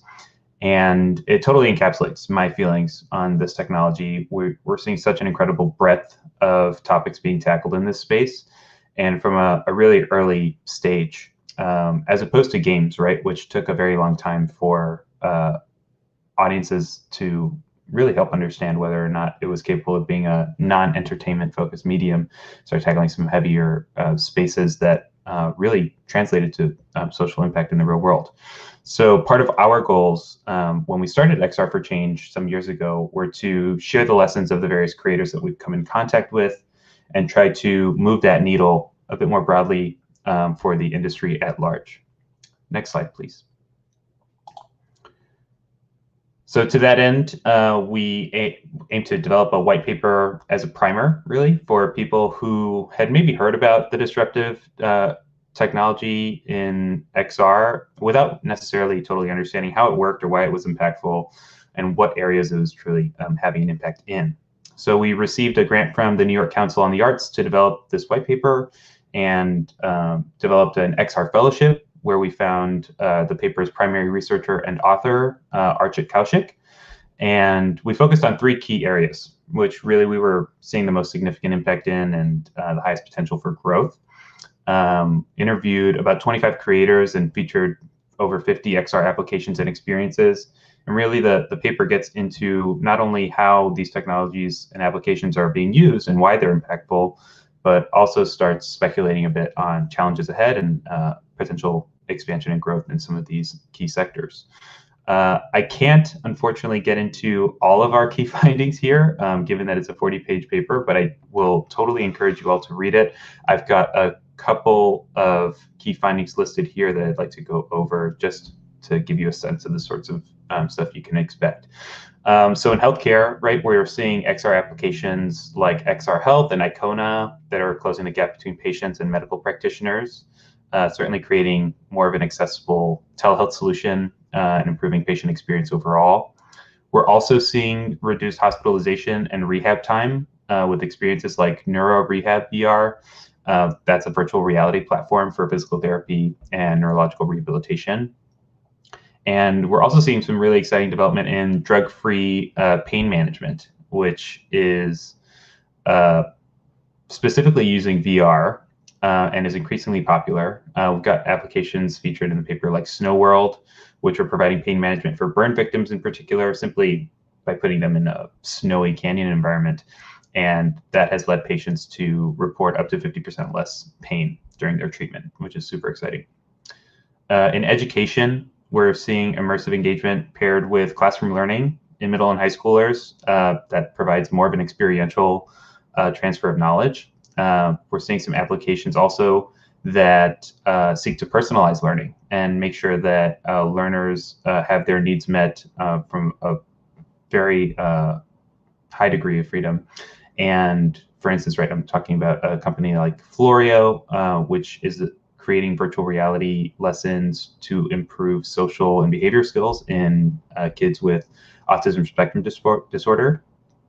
We're also seeing digital environments increasingly being used to replace real-world learning environments that maybe are too cost-restrictive to travel to or to incorporate fully. Things like virtual field trips to cultural institutions that are maybe too far away to feasibly connect with in person, or virtual science labs, which provide a simulation space similar to an organization like Labster, which is providing a safe space to simulate complex procedures for students, even through higher education. And then workplace training is a space that we're really excited about, particularly because it's got a high degree of training and reskilling that we're seeing as a very significant market enterprise use case. Virtual, augmented, and mixed reality solutions are all being developed right now to be used across various sectors and industries to teach hard and soft skills, right? Be they technical or social. Striver is a company that was co-founded by Jeremy Bailenson, who we heard from earlier today, and they're a true leader in that space, making solutions for retail, finance, logistics, manufacturing, and so on. There's a lot of increasing competition here, so that's all been for increased demand, essentially, for remote training in particular. Again, this is a paper that gets into some of the nitty gritty, but makes it very accessible to read through, especially giving real world examples and use cases. So I'll have a full link to the paper for everyone to view in the next couple minutes. Next slide, please. There are a couple of key caveats that I want to end on, and we heard this from almost all of our creators, and I thought it'd be helpful for some of the folks in this conference to hear from as well. Firstly, there's a massive responsibility to keep these technologies safe and ensure that the public has visibility over how their data is being used and managed, especially as hardware becomes more capable of advanced biometrics. We also have a responsibility to ensure that these experiences are ethically designed, right? User-oriented, so that these experiences aren't coming at the cost of overall health. And secondly, hardware costs are still relatively high, although of course they're coming down quickly. Many organizations that would be able to take advantage of the use cases or impact potential that I've outlined in this paper and this talk simply don't know how they would viably fund some of the hardware implementation in particular, let alone the development of any sort of custom software that would be very particular to their use case, right? So I'm excited certainly to see smaller and cheaper form factors coming out, even in the last couple of weeks being announced, especially in the augmented reality space, which I think has a particular potential. I also want to give a note about infrastructure, which I know is a hot topic these days, in particular, internet and telecom infrastructure. So this is one very massive hurdle that we need to overcome if we're truly going to make this an inclusive space that's catering to the needs of everyone. These experiences are increasingly requiring intense amounts of computing power. Some folks are proposing that we are going to be moving to an edge computing platform or to a cloud computing platform solution in order to scale this to meet the entire nation. So there are real big questions about how we're going to facilitate and build out that internet infrastructure in order to reach some of our most at-need communities instead of leaving them behind. I'm thinking about rural communities in particular and some urban communities as well. And of course, in the end, right, the content is still king. Our most impactful experiences that we've come across at XR for Change are hyper engaging, almost always because they are built with some stellar narratives that operate on a human and emotional level. So it's important not to undervalue that and to keep up the hard work really of diversifying our authorship and the kinds of perspectives that are putting together these experiences. Certainly now that audiences are more keen to see something different and see something that's beyond what they have seen in the past. Next slide, please. So I'll leave you with this. This is our white paper. You can access it here at this bit.ly link. And certainly I'm excited to hear from anyone that may have questions. Again, my name is Raul Carbajal, and you can reach me at raul@gamesforchange.org, and you can learn more about our organization at gamesforchange.org. Thanks again. I'm looking forward to hearing everybody else's talk. Thanks, Raul. That was great. I encourage everyone to take a look at that white paper to learn more about this topic. I've read it. It's a fantastic overview of the potential of these technologies. Joining us now is Bill Curtis Davidson, co-director of the Partnership on Employment and Accessible Technology, to share considerations on diversity, equity, inclusion, and accessibility. Bill, you're up. Thanks, Elise, and I want to thank both ITIF as well as the XR Association for inviting us to speak with everyone today on this topic in the lightning round I'll cover, which is diversity, equity, inclusion, and accessibility, or DEIA. And we'll just move right to the next slide. Again, I'm with the Partnership on Employment and Accessible Technology, otherwise known as PEAT. We are funded by the U.S. Department of Labor's Office of Disability Employment Policy, or ODEP, and speaking mostly from stakeholder perspectives for the workplace and workplace innovation. So I wanted to cover three key areas that the community is looking at when we think about DEIA and XR, or augmented and virtual reality, and that's places. How can we make immersive workplaces inclusive? How can we have diverse augmented workforces that include people with disabilities, which span all other areas of diversity? And then finally, last but not least, innovation, right? How do we innovate? When we talk about DEIA, what does innovation mean there versus just baseline access? If you go to the next slide. When we think about inclusive, immersive workplaces, it's important to look to what's happened in our other, in workplaces in general with civil rights laws. General civil rights laws such as the ADA in the US or the European Accessibility Act and others around the world really have been extended often to technology, which is a part of the built environment more and more. And stakeholders are really looking for clarification from policymakers on how these existing laws apply to XR in areas like health, safety, physical environments, accessibility, communications, employment, and privacy. And again, when we think about people with disabilities, we can think about things like disclosure of disability status, right? How does XR change the way that might occur? Or when we're doing communications with other humans, especially post-pandemic, what does it mean to have accessible XR in communications? There are hardware, software, content, accessibility standards that can be applied to XR, especially when we're dealing with public procurements, publicly funded procurements, such as US Section 508, EN 301549 in the Europe. And there's harmonization with global standards like the W3C Web Content Accessibility Guidelines. And it's important to note that new guidelines and standards are being looked at by W3C in areas like XR, real-time communications, immersive captions, remote meetings, and such. There's also a lot of efforts underway. I know we heard from the Cyber XR Coalition leader earlier. We've got XR Access, the XR Association, IEEE, Ethics of XR, XR collaboration, and of course, platform companies. There's a lot of work going on that can be leveraged when we look at policy making. And then what's at stake? Employers can use inclusive XR to enable people with disabilities to address challenges working fluidly in these hybrid workplaces, making sure they can work remote or on-site or in home-based workplaces, and making sure that infrastructure is in place, right? Broadband, affordability, digital literacy as well. Next slide. When we think about diverse augmented workforces, the business community and employers can think about the value of employing people with disabilities, which Accenture found in one of its reports brings 28% higher revenues, 2 times net income, and 30% higher profit.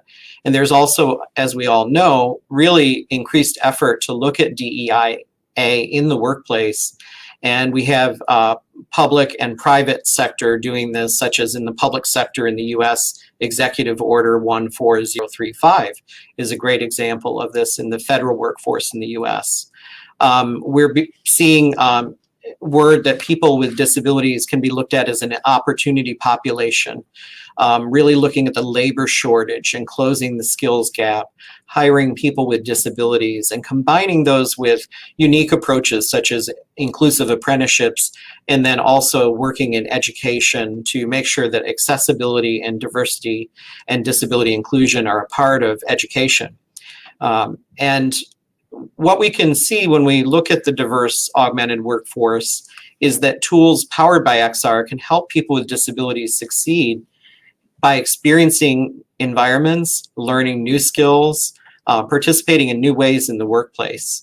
And when we look at the key use cases that are driving XR adoption in the enterprise, at least, training and collaboration, we always must think about diversity and how people with diverse needs, including people with disabilities, will communicate or receive or give remote assistance. How will they be co-present with each other in the various ways that are enabled in the hybrid workplace we find ourselves in? And looking at intersectional diversity in the fast growth job categories as well, like clean energy, manufacturing, and healthcare. On the next slide, we'll just talk briefly on practices. So the communities I mentioned earlier, such as xraccess.org, are looking at ways to innovate. And of course, as everyone knows, the World Economic Forum, the discussion about Fourth Industrial Revolution, really enabled by personalized immersive tech where our physical and digital worlds are overlapping. And when we think about this rich space, ripe with all sorts of issues we've already discussed thus far and will continue for the rest of today, we can learn a lot from people with disabilities who have life hacker skills and knowledge. They're a real source of value when we think about how to design inclusive and personalized XR products and implementations. Designing for human diversity is really critical for XR, as we all know, to be designed well, adopted, and developed. It really involves wearable, spatialized interactions, and people with disabilities use technology in very creative ways. So we want to foreground the imperative to involve people with disabilities as well as those with other intersectional identities in co-design. And some ways that we're seeing innovation occur is a G3ICT and Steelcase report that Pete just contributed to is indicating that VR and AR can play a role. And then the physical and digital environments continue to emerge. We need to look at people with disabilities being ever included in telework and immersive telework programs. And with that, I'll just wrap up by saying, please check out a white paper on the next slide. Pete, along with the XR Association, created a leadership brief and white paper called Inclusive XR in the Workplace. Please download a copy of it and read more about these topics at peatworks.org or xra.org. Thank you very much. Thank you, Bill. Again, I hope that everyone takes time to look at some of these resources. The XRA and Pete and XR Access are doing some great work on this and highly recommend you check it out. Next up, we have Michael Preston, Executive Director of the Joan Gans Cooney Center at the Sesame Workshop. to talk about designing immersive technologies for children. Michael, over to you. Thanks so much. All right. Hi, everybody. I'm Michael Preston, the Executive Director of the Joan Gans Cooney Center. We're a research and innovation lab within Sesame Workshop, the nonprofit that makes Sesame Street. In fact, we're named for the visionary creator of that show. We work with folks in the public and commercial media sectors, and we build bridges between them and academics, policymakers, investors, and funders to help the field do a better job prioritizing and supporting kids' learning and well-being. Thanks very much to ITF and to the XR Association for having me here today at this really inspiring event and with these colleagues. Like all of you, I'm excited for the possibilities of XR and for a community like this to explore possibilities for young people. Today, I'm going to share some kids' perspectives on a database on data based on a project that I conducted earlier this year with my colleague Zaza Caballadondo. The topic of data is obviously very relevant and important here. What data is collected, how it might be used, and to what end. Today's kids are savvy. They only know a world with smartphones with nearly infinite media choices at their fingertips, and they know that this media universe is served up to them by algorithms that are finely tuned for their use and designed to promote their continued engagement. For kids, what separates fun versus creepy can be a fine line. They're aware they give up certain things in order to get something back. But often the necessary protections for kids are applied only to products designed for kids, rather than to products designed for adults that kids happen to adopt. We know that kids' adoption of tech designed for adults is hardly a new phenomenon. We've seen this with television, we've seen this with the internet, for example. But we also know that kids are not simply small humans. They have a unique range of developmental needs, goals, diversity, equity, and inclusion considerations, and of course, a desire to be taken seriously as an audience. Kids also have different perceptions from adults, and adult assumptions about what's good for kids may not always match as we seek a balance between enabling and protection. And my message today is this. This presents us with an opportunity to partner with children and young people in the design and use of technology. Some of the best guidance comes from outside the US. Earlier this year, the UN Convention on the Rights of the Child adopted a general comment that children's rights apply in the digital world, including the right of children to freely express their views on matters affecting them, and that those views be given due weight according to their age and maturity. For guidance on this topic, we can look to resources such as the UK's new Age-Appropriate Design Code, the work of the Digital Futures Commission, of which we're a member, and the Designing for Children's Rights Guide, which was developed by an international coalition of researchers and designers. Nevertheless, designing with kids, rather than merely bringing them into the process later as product testers, is not a widely adopted practice. Somehow partnering with children and young people as co-designers feels like a continuously new discovery in our field, but there are innovators and producers out there who already employ these methods in really powerful ways. So now back to XR, which offers so many possibilities that are enticing for kids. An opportunity to explore the lived environment in new ways, ways to engage in historical deep dives or envision possible futures, building empathy through embodiment, or the opportunity to understand another living thing from the inside out, or a merging of the metaverse with the physical world to create new kinds of interactivity and discovery. We know that data collected by immersive systems are much more robust than typical digital platforms, frequent, granular, observed, computed, and more. Given children's unique needs for privacy and safety, how do we make space for their participation as we seek their right to balance enabling and protection? One step is to empower kids with understanding and control. Okay, next slide, please. Today, I thought I would talk about kids' data fears to provide some examples of younger kids' understanding of the tech they use every day. I've excerpted comments from some of our recent research that was focused on conversational agents, which in this case might have been called robots that you talk to, rather than VR, XR per se. But I'm mindful also of the fact that we're typically aiming for ages 13 and up with XR. But I still thought that these kids' ideas were provocative enough to share here as we consider things like social implications, design choices, and potential for harm. So yes, kids have data fears. As early as 7 years old, kids can imagine possible harms from their use of tech, and they're able to articulate them. Sometimes kids are more afraid of possible threats than actual threats. And they might actually have unique imaginings of what happens in this case with their data. And kids are less fearful of physical harm than they are about the loss of attachment, including important relationships such as family and teachers. Next slide, please. So here's a selection of highlights from what the kids told us, their fears, some ideas they generated, and what they'd like to see. Kid fear number one, will my personal information be exploited? Kids wanted to know what information is being collected and what will happen to it. They understand it's personal information and they want to exert some control over it. 8-year-old Zach said regarding a conversational agent, she's the computer that steals all your data. Chloe said, is it safe? Is it approved as safe for children?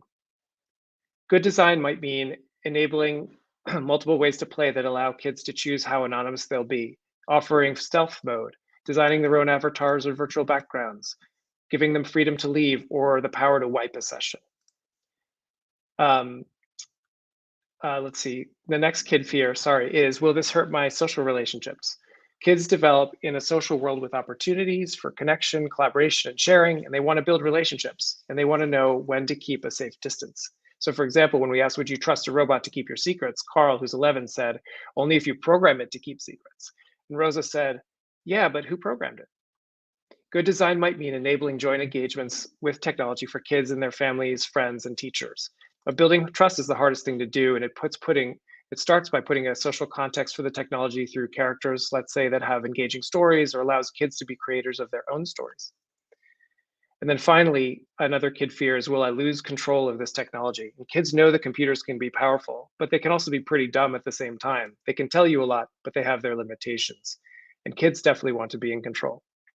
Carl again said, I don't really like being told what to do by a computer. And Chloe said, sometimes we're in a conversation, she says random things. So good design might mean enabling kids to exert choice, power, and agency over how they engage, channel their imagination in new ways, give design for free and playful interaction, and offer clear and consistent norms of engagement. Okay, next slide, please. So now I'd like to leave you with some parting thoughts about what good looks like.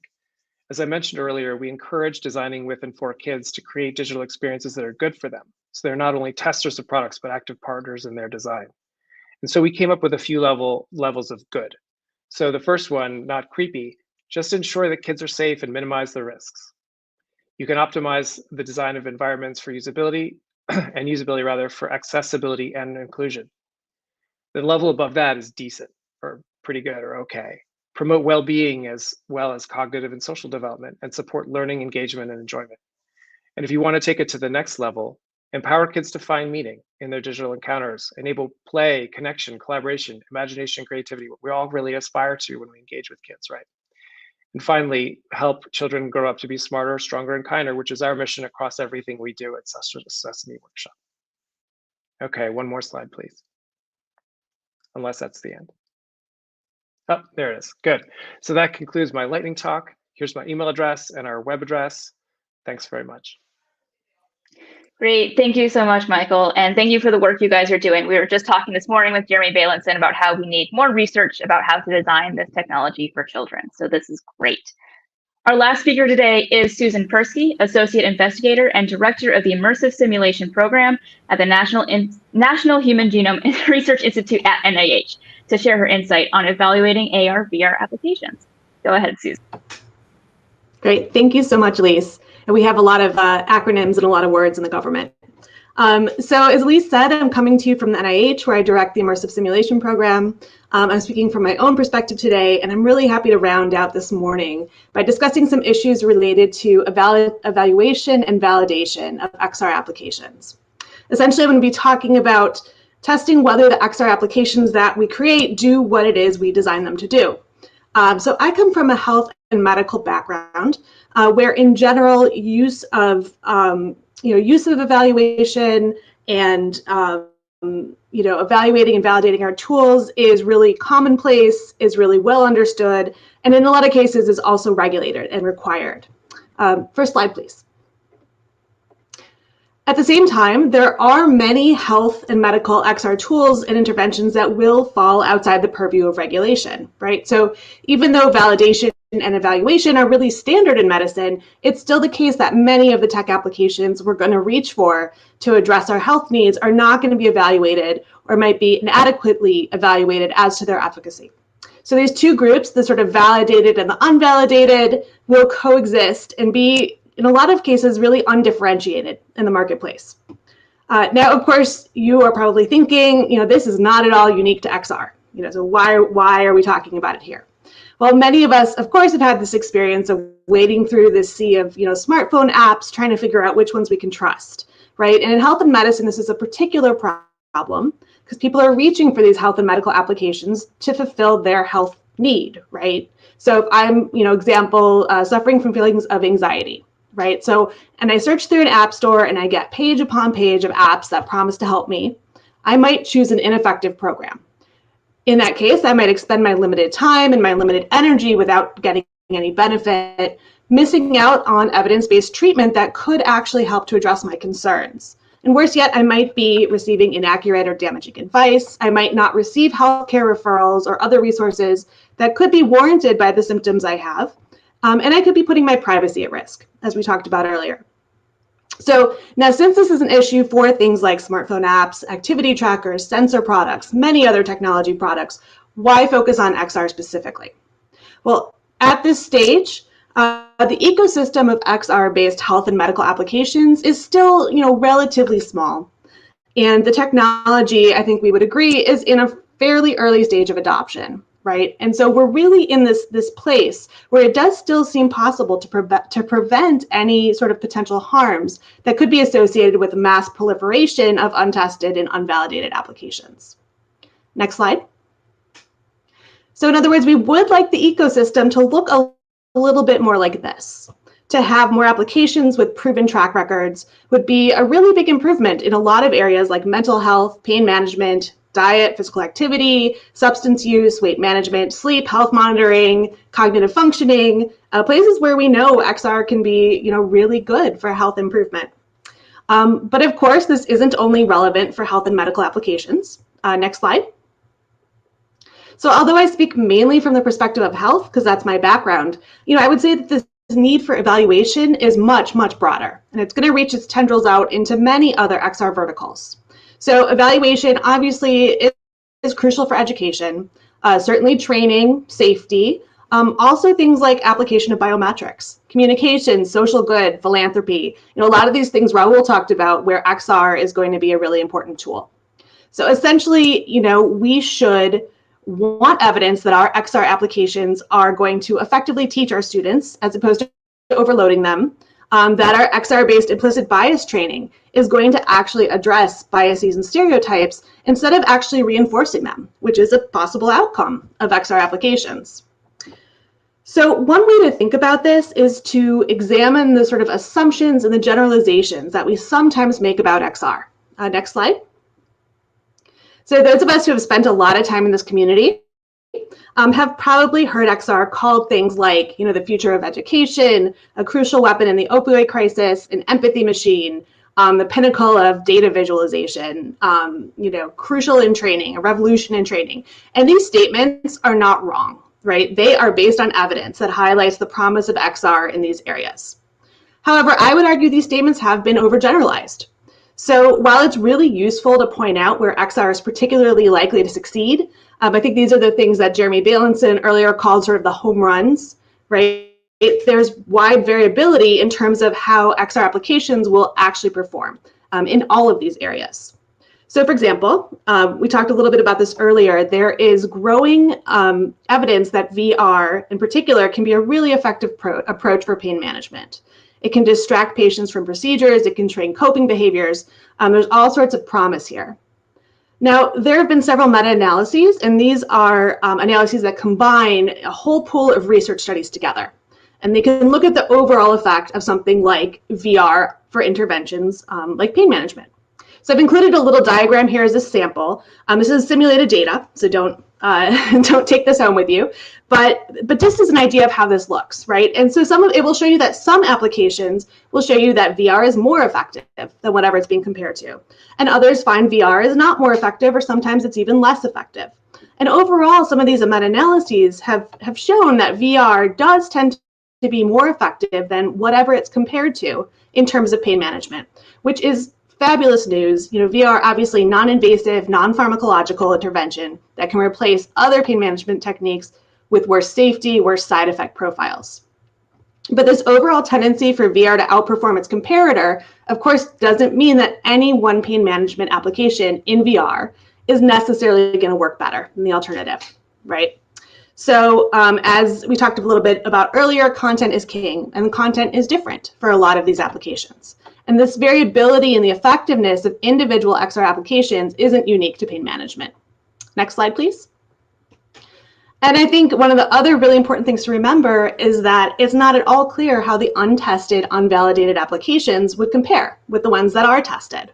So when we're designing our applications to suit our needs, we absolutely can and should lean on our intuition, our experience, our expertise, our good intentions, and this growing body of best practices in creating our applications. But we can't know for certain whether a given intervention is going to be effective until we evaluate it. So that's our problem. So sort of what should we do about it? Well, it's easy to just say, okay, everyone, let's validate what we build, right? After all, there's a lot of practical and maybe even moral benefits to validating our XR applications.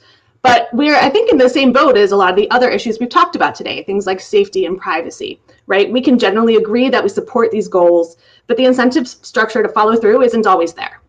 So evaluation, does not come cheap. It needs to be addressed within budgets. There is availability of grants and other funding from private and public institutions, which is really a key approach to addressing this. There are great programs at the National Science Foundation, the NIH, other agencies. I think we're going to discuss a little bit of this later on today. We also need to make sure, next slide. Sorry, I should do that first. We also need to make sure that we have expertise in the room, right? So ensuring active participation of our content experts from the start, people like healthcare providers, like psychologists, like educators, and engaging the perspectives and the representation of the application's target users, right? Engaging our communities, our patients, and so on. And probably, also very important would be to identify individuals who can conduct rigorous and strong evaluations and can help developers and help companies to avoid making some of the rookie mistakes that tend to be made in this regard. So starting with all these ducks in a row can help us to ensure our applications are effective and strong. But of course, still there's the incentive structure. There are a lot of routes to providing this. I'll talk about just a couple. So for example, there have been proposed efforts towards the creation of scorecards or frameworks to identify digital applications that meet standards of evidence. Something like a good housekeeping seal of approval. Similarly, other folks have proposed libraries of trustworthy, efficacious apps curated by professional organizations, government agencies, and so on, that could be provided to consumers. And of course, also really promising is this idea of the digital formulary. So this place where healthcare providers, insurers, employee wellness programs, other intermediaries could select apps to prescribe or reimburse or otherwise integrate. So in each case, of course, demonstrated efficacy and safety would be necessary preconditions for inclusion and consideration. So the more we can help to incentivize evaluation, evidence generation in XR, the less we really risk creating interventions that could help or could hurt rather than help. But also the less we risk losing people's trust in XR as a vehicle for health and wellness and social good, which is of course going to be really crucial in achieving our ambitious goals of improving people's lives through XR. So I will end there. Thank you. Great. Thank you, Susan. And thank you to everyone for sharing your expertise with us. I hope this has piqued everyone's interest and can spark further conversation. But we do have some time for questions. So if you want to submit a question, click the link at arvrpolicy.org/watch or use arvrpolicy on Twitter. And please specify which speaker your question is for, if it's for someone in particular. So we actually have a couple questions already. I think one overarching question that seems to be coming in that I think applies to a lot of your talks is, how a lot of you mentioned different stakeholders that need to be involved. How do we actually make sure that people with disabilities, children, people who are going to be impacted by these technologies are involved, and at what point should we be bringing them into these conversations? Bill, the question was specifically for you, so we'll start with you, but I think everyone can really speak to this. Sure. So I think we can think about it both from the perspective of design and how we're teaching about how to do this, right? And also the developers of the technology co-designing hiring people that are diverse. This is a topic that's in AI and every other technology area, but we need to continue to beat that drum of having diverse people building and making these products. And then regardless of whether that's successful, you can also have diverse people who are buying and implementing the products, right? So if you are a large retailer implementing VR training, for example, you should have diverse people on your staff, including people with disabilities, looking at responsible implementation of this and every other kind of technology. But it's especially important in areas like XR where there's novelty, right? So there can be, we have to, I love what Susan was just saying about evaluation on efficacy. We have to do it both from every angle, actually, teaching, building, and implementing. Great. Michael, what about you? You said we need to involve children in the development process. What does it actually look like in practice?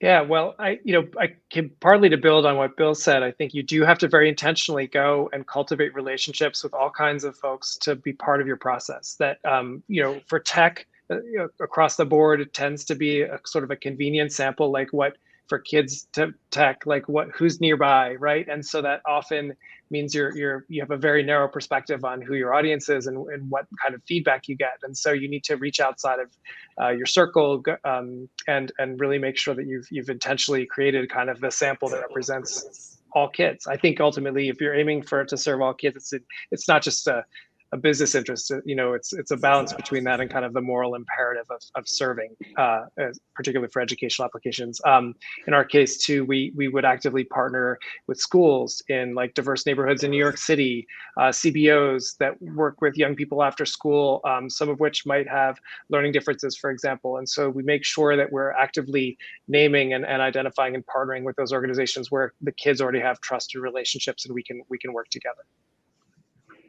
Great. Just a reminder to everyone, we do have time for probably one more question after this. So please drop your questions in that submit question link or using hashtag ARVR policy. Susan, Raul, any additional thoughts on how to actually operationalize this or do it in practice? Susan, you're nodding quite a bit. Yeah. So I'll say that in medicine and in medical research, we often use patient and community advisory boards. And this is something that, we're sure to bring in from the very beginning of, big trials or of designing new things. And so I think this is an idea that, we could pretty easily import and bring into these other areas as well, because it's so crucial to build for the stakeholder and not just sort of based on what, you would imagine a stakeholder might be interested in. So that's an idea that we use quite a lot. The only thing I would add is that, at Games for Change, we tend to think about this subject matter expert collaboration very early in the process, right? So many organizations come to it very late and recognize like, oh, maybe we've got a blind spot that we should address. And it's so crucial to try and leverage some of those opportunities to collaborate very early on and not just make them informationals or opportunities to ask a couple questions and then say bye. The more you can make these folks like real collaborators in the development of your product, the better it'll be. Great. So we have a question here specifically for Bill again, but again, I feel like this applies to a lot of people. What have you seen on the manufacturer side in terms of willingness to sort of engage in these efforts to make devices more accessible, to bring more people into the conversation? Any sense of sort of the landscape we have?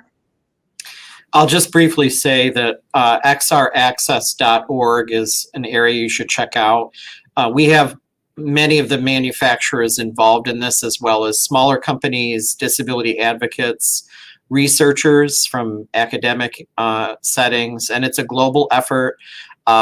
And actually, there's a lot happening. XR Association is quite involved in looking at this topic with their member institutions. In fact, Tuesday, just 2 days ago, we launched a new GitHub for XR accessibility practices, where we aim to collect and dialogue about this. And there's a guide that XR Association published. There are many resources coming together, a lot of it being done in collaboration with the manufacturers.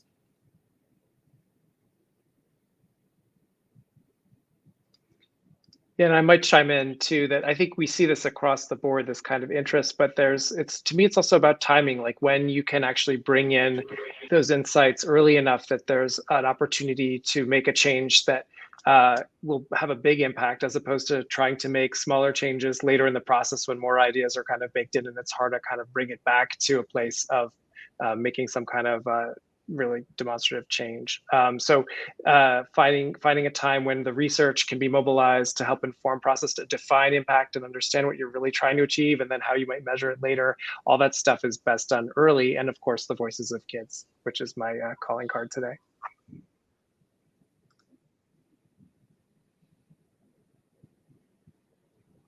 Okay, if we don't have any other thoughts on this question, Raul, a question specifically for you. Could you expand on the potentials for XR games for diplomatic exchange? Sure. So when I mentioned diplomatic exchange and our programs with the State Department, they're not solely focused on XR. So it's certainly a broader focus there. But increasingly, we're being asked to develop programs to help technical exchange ultimately, right? So we recognize that so much development is happening in the US, so much investment is happening in the US, and we want to make sure that it doesn't just stay here, but that some of that knowledge can help prosper markets in other parts of the world. So in particular, we're developing summits and programs in the Ukraine, in Abu Dhabi. We hope to have a summit next year. We're developing lots of stuff in the Swana region as well. So it's quite exciting. I don't want to say too much because it's still early days, but we're certainly going to be talking about it quite soon. Great. I mean, I guess the last thing I'd love from all of you, just in the couple of minutes we have left here, same thing I asked Jeremy Bailenson. What is the one thing you want policymakers to keep top of mind when they're actually starting to look at how they should be approaching XR technologies? Let's do just around the order of the room. So Susan, we'll start with you. I mean, I think evidence generation is important, but I would echo Jeremy's privacy.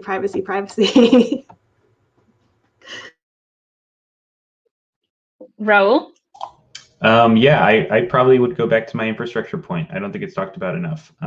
We tend to talk about these technologies as rungs on a ladder, right? And we want to go to the next step and the next cool thing. But unfortunately, access to maybe the previous couple of rungs is not distributed in the way that we would like it to be. So I certainly want to emphasize that point. Awesome. Bill, what do you think? Oh, Bill, you're muted. Sorry, I've got to say something about workplace and pathways to work. As everyone has said, these technologies are going to be everywhere. They're really a new way of computing, right? But we cannot leave people behind in terms of their being educated, participating in society, and workplace is a key part of that, pathways to work. And then also what's exciting is designing with, not for. Right. So that's something unique that the disability community always says. You hear themes of that in the others' comments as well, but nothing about us without us. Fantastic. All right, Michael. Yeah, I mean, Bill really said it so well. I think you have to, if you're going to make stuff for kids, you need to have them involved, that you will learn a lot and that the products will be better. And it's the whole gamut from the privacy, safety concerns to what it would take to make something really exciting and engaging and fun that kids would actually want to do, that you need their voices and it's their ways to do that. Awesome. These are all really great insights. I hope people take them to heart. Thank you, all of you, for giving us your expertise, and I hope folks reach out and look at your resources and continue the conversation. For those watching, we are going to go into a 20-minute break before we resume the second half of our programming. For those who are here at ITIF at the watch party, feel free to get up and walk around. And for the rest of you, we'll see you back online in 20 minutes. Thanks, everyone.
Welcome back, everyone. I'm excited to kick off the second half of our program with remarks from Congresswoman Susan DelBene. Susan DelBene was first sworn in to represent Washington's 1st Congressional District in the House of Representatives in 2012. She brings a unique voice to the nation's capital with more than 2 decades of experience as a successful technology entrepreneur and business leader. She currently serves as the vice chair on the House Ways and Means Committee, chair of the New Democrat Coalition, and co-chair of the Women's High Tech Caucus, the Internet of Things Caucus, the Medical Technology Caucus, and perhaps most relevant to today's discussion, the Congressional Caucus on Virtual, Augmented, and Mixed Reality Technologies. Congresswoman DelBene's mix of real-world experience in the private and public sector gives her a deep understanding of how to build successful businesses, create jobs, implement real fiscal accountability, and adopt policies that provide individuals with access to opportunity. We are honored to have her with us today. Unfortunately, she was unable to give live remarks due to a scheduling conflict at the last minute, but she was kind enough to send along her remarks for us to watch. Good afternoon. Thanks to the ITIF and XR associations for having me here today. It's great to be with you. Over the past year, as the world continues to struggle with a global pandemic, we've seen the rapid rise in the use of technology in our everyday lives, from virtual discussions like this one, to the reliance on remote classrooms, to the surge in the use of telemedicine.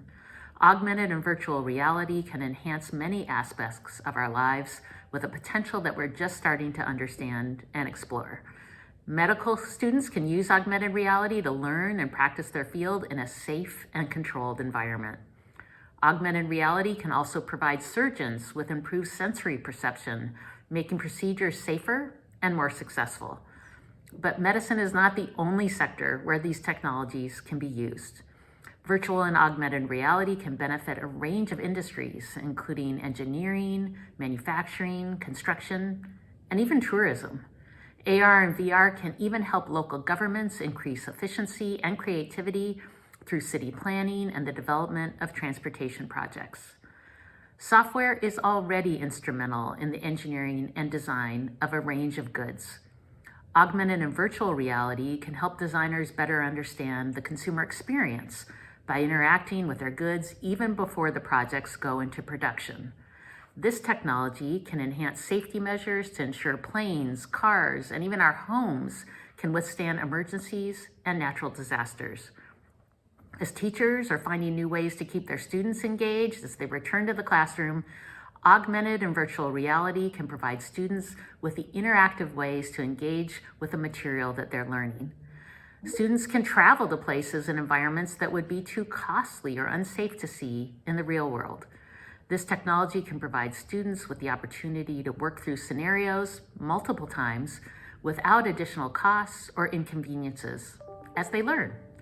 As new technologies enter the marketplace, one challenge is informing and educating members of Congress and their staff about these cutting-edge technology developments, as well as the benefits and concerns that come with them.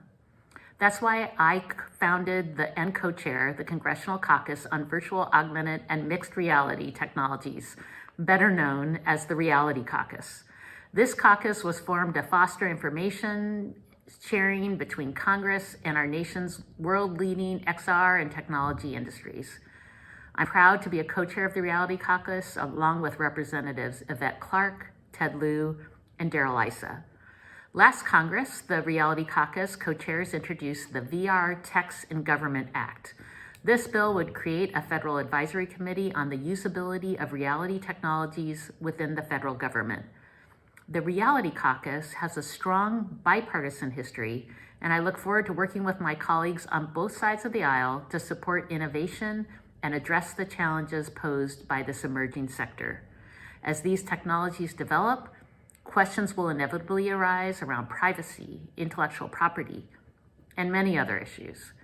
This caucus allows us to educate our colleagues and others to ensure Congress is doing all it can to encourage, rather than hinder, these enterprising fields. One of the big challenges policymakers are going to have to address these issues is around privacy. There is currently no federal consumer data privacy standard in the United States, and a patchwork of state laws won't work in our digital world. As we see augmented, virtual, and mixed reality technologies continue to develop, we need to make sure that people understand their rights and how their personal information could be used. A VR gaming session can record millions of points of data in just 20 minutes, from the configuration of your room to your unique patterns of movement. As it stands now, there's no real limit on what companies can do with this sensitive information. We have to make sure that people are aware of what information is being collected, and we have to make sure controllers and processors of that data are required to use it in an authorized, transparent, and responsible way. That's why I authored the Information Transparency and Personal Data Control Act.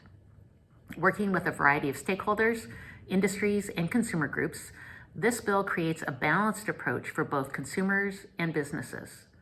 This legislation would require companies to present their privacy policies in plain English and give consumers the ability to opt out of sharing their most sensitive personal information in ways they might not expect.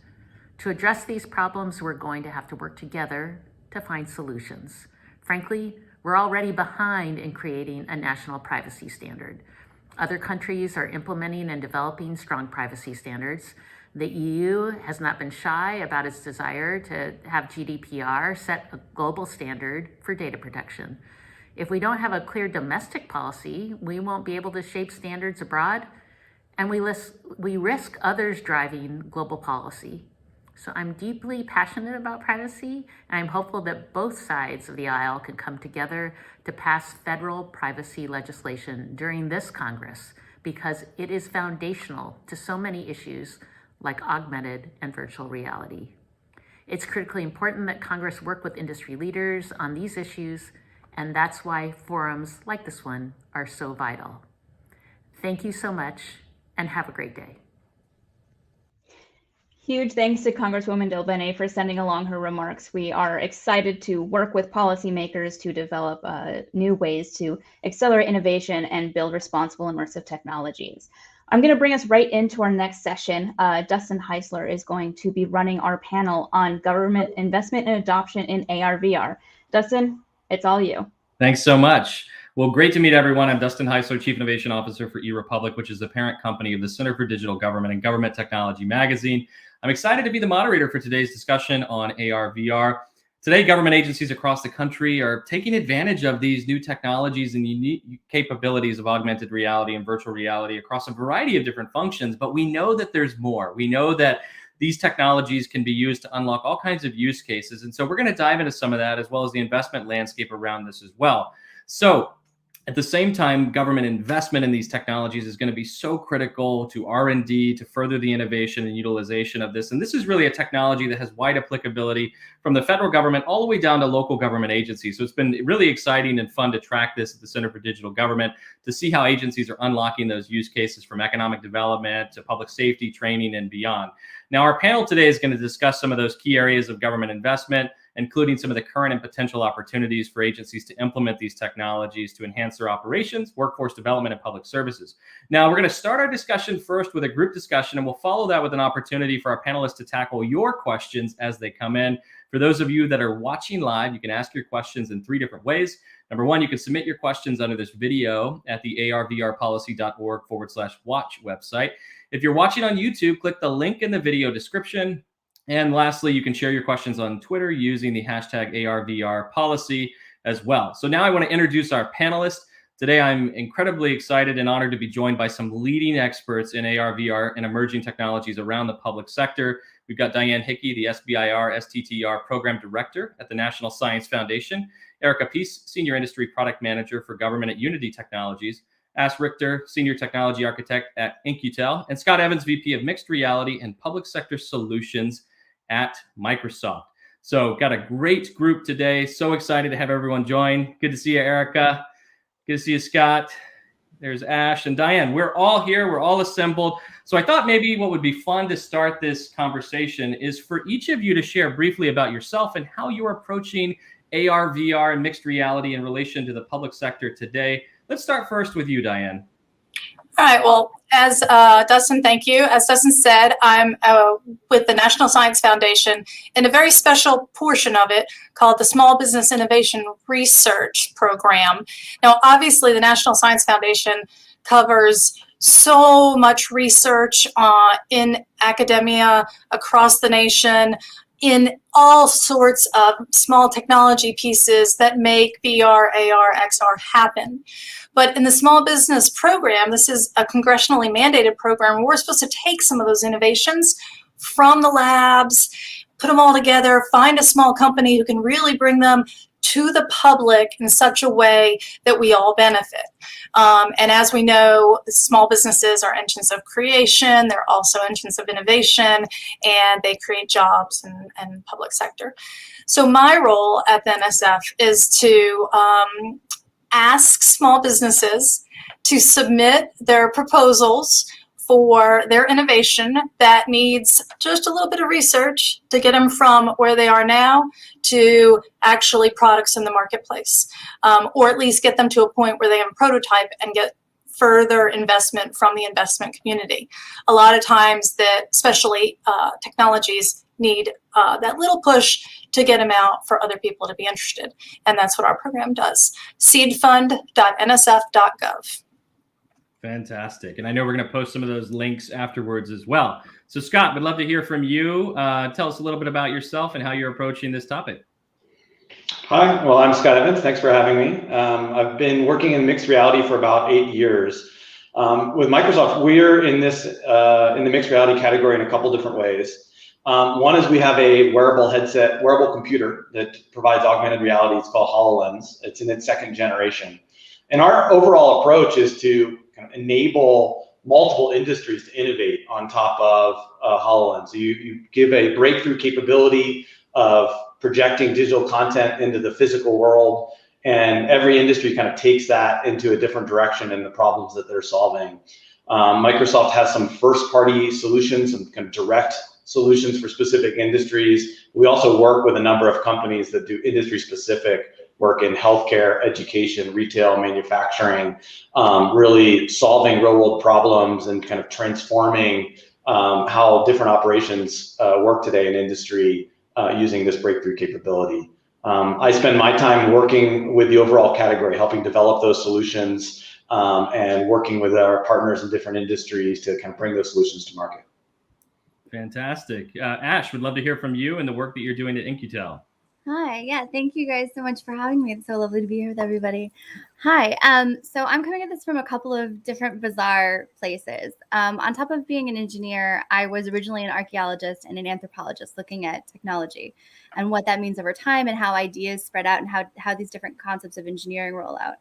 And so I spent most of the previous decade traveling around the world, digitizing physical environments and building kind of multimodal mixed reality scenarios for major world monuments before being swept into the sort of intelligence community, where with Incutel, which is the nonprofit venture capital group set up 20 plus years ago by the Central Intelligence Agency to invest in emerging technologies, I now lead the strategic investment portfolios for things that a sort of broad area around mixed reality, not just mixed reality at kind of its base definition, but also the geospatial components, the game engines, all of these areas encompassing it, the concept of data economies writ large that runs across all of these things, looking at how the national security community, all of the agencies that Incutel now represents, not just the CIA, but also all the three-letter agencies, as well as some of our partner agencies abroad in allied nations, could and should be investing in these spaces and looking towards a longer term future for not just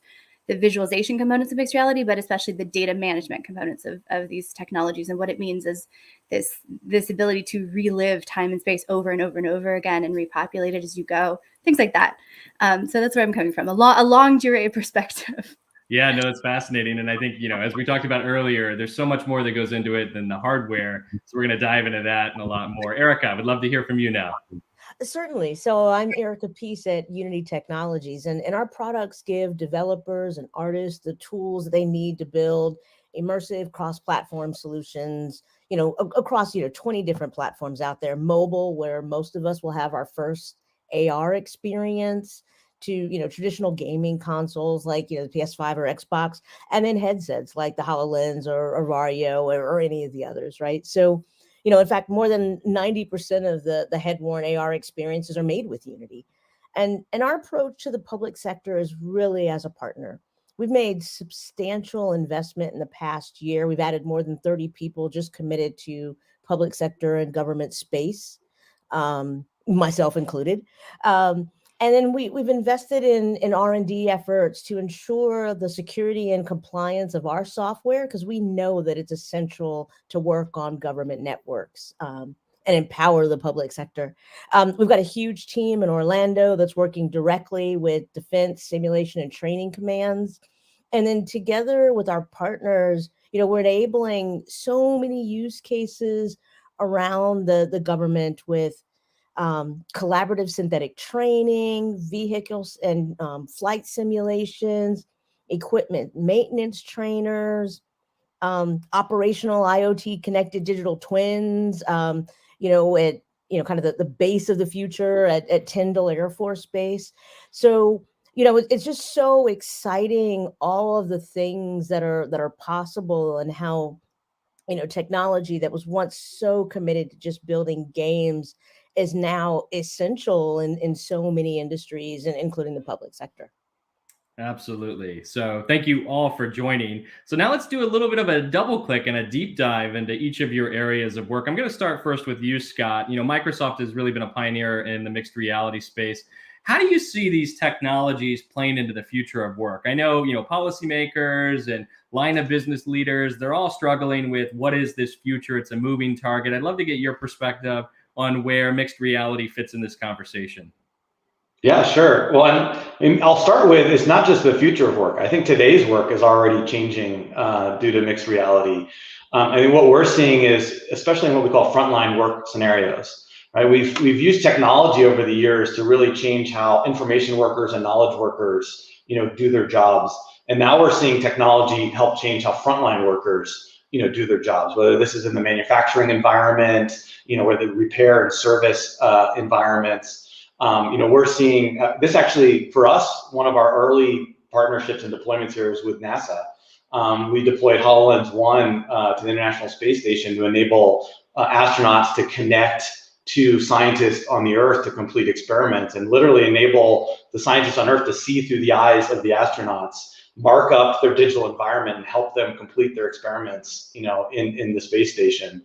Then that kind of core capability now you see being used in elevator repair, where the repair person can be on the job. They can be what we call a hands-free heads up, right? Instead of holding a tablet and trying to follow instructions, their hands are available. The information that they need is rendered in front of them. They can connect to expertise back at the head office, and they can overlay digital content into the physical world. So really combine that digital world and that physical world together. And that's already kind of transforming how frontline workers work.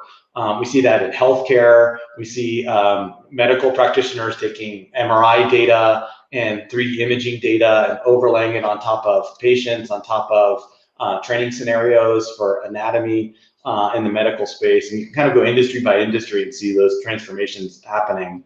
And then I think on the kind of the future of work question, I think you're going to start to see this really impact even more broadly into the information worker and knowledge worker scenarios. I know within our team, we have all hands meetings in a metaverse environment. We use AltSpace VR, and we meet in a 3D world. We can have guest speakers holoport in, where they're actually being volumetrically transported into the environment. You see them as a 3-dimensional hologram and interact with them in a 3D space.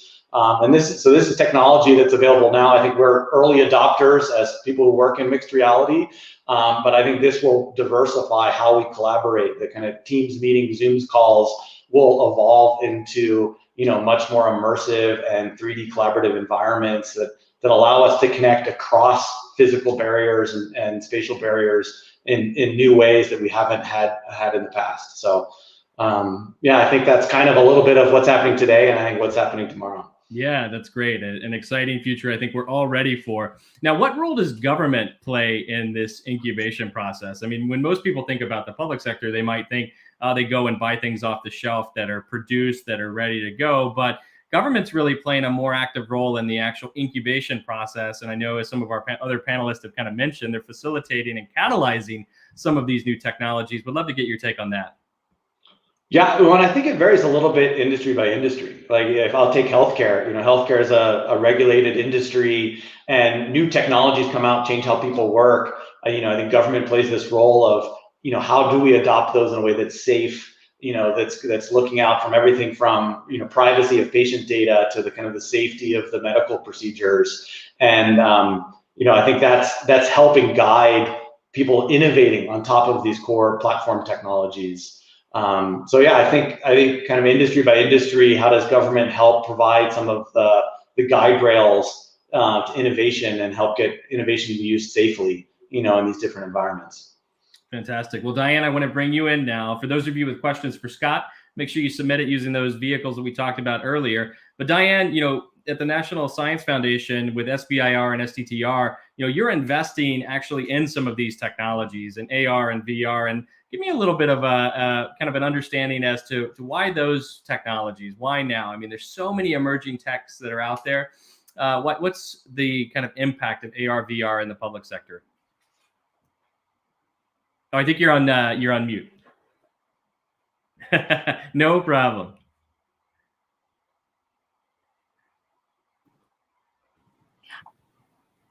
I'm not on mute anymore. All right. Yeah, no, it's funny that you say why now, because I was just about to bring up, in 2017, the NSF came out with these 10 big ideas.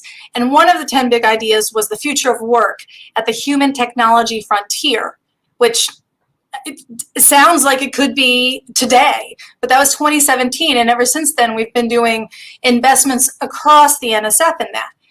Now, the second question that you asked is what are some of the exciting things that we're seeing, especially in the SBIR program.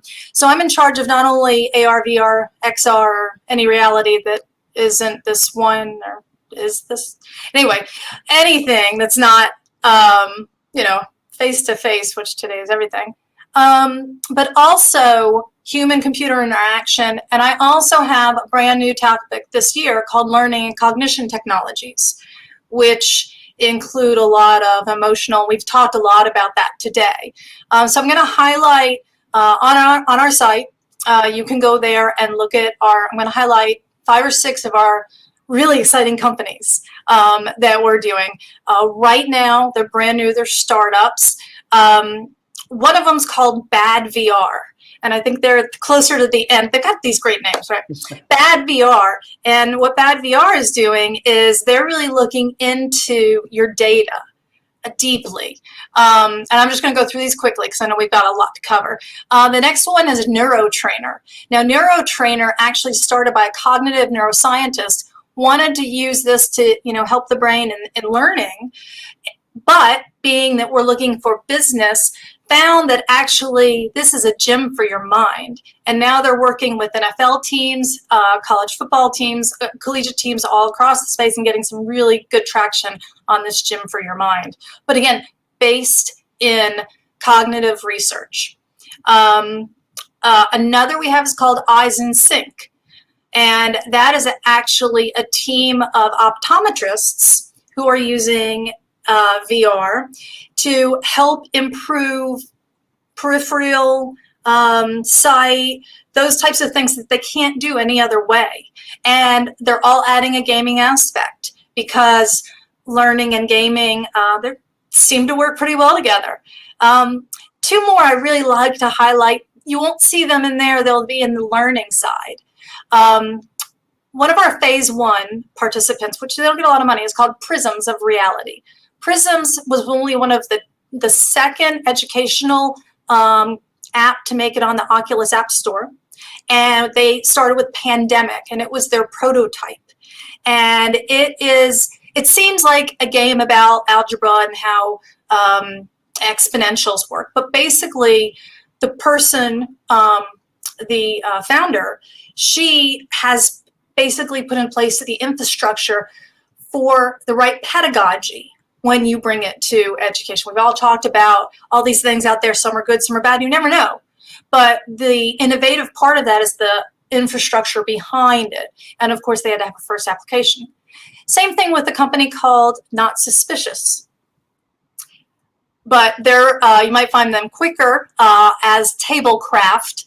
And Tablecraft is meant so that you can use VR in a classroom setting. So one of the big things that we run into is it's too expensive. It's only for, you can't give VR headsets to everybody. It's not going to be for the whole population. Well, they are passionate about being for underrepresented communities. And they're passionate for teachers driving teaching. So you can, what they're working on is getting teachers something, doesn't require access to the internet. Everybody in the room has some kind of electronic device. And if only one headset is there, that's okay. Teacher still drives the lesson. Everyone can participate on their device. And then the person who is in the VR gets the experience. But then it's also, these two people graduated out of graduate school at the University of Florida, FIA. And so they have a big gaming aspect.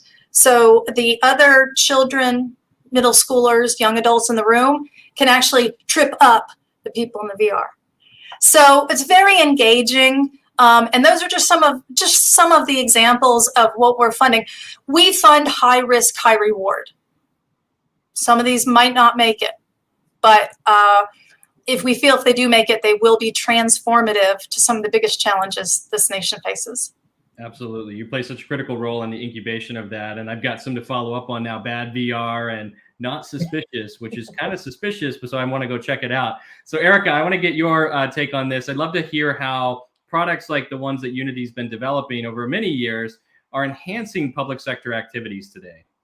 Yeah, I mean, there's so many places where there's potential for, extended reality solutions in the public sector, right? So it's clear that training and the benefits of training in AR and VR are just really, I mean, it's crystal clear at this point. I think we're getting to, Walmart just recently published that, they're able to shorten the time that it takes to get new associates to learn equipment by like 96%. That's money, right? That's time is money. And, a financial institution recently just boasted that they improved their customer stat scores 10% in like 6 months.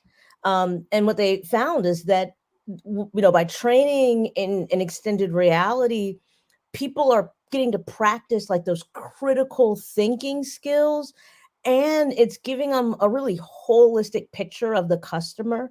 And so, when you're talking about call agents and people who are interfacing with the public, they start to develop empathy and improve their communication skills. And so, quite simply, AR, VR allows us to kind of feel and experience from somebody else's point of view and practice those skills. I think of it kind of like building muscle memory, right? I mean, you really get to kinetically be involved and build that memory.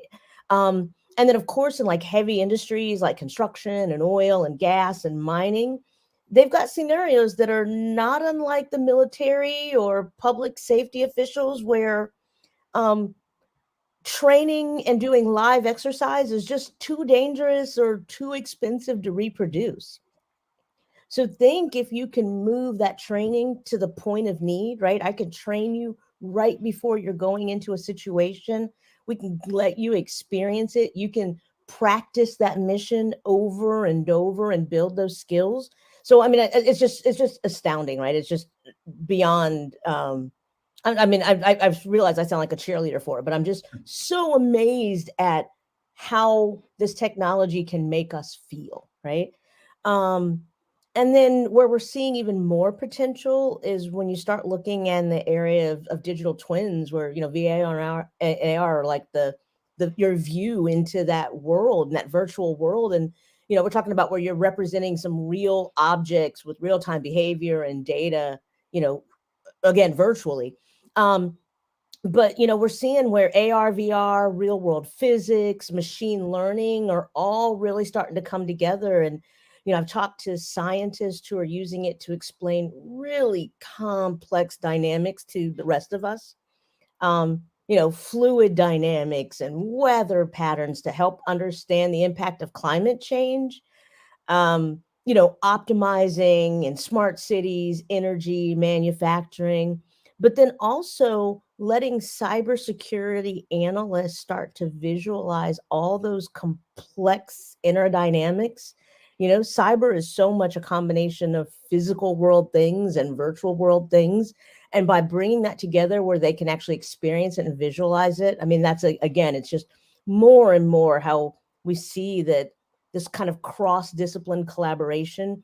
I was talking to a customer recently, and he was telling me that, they have an AR, VR digital twin of their facility.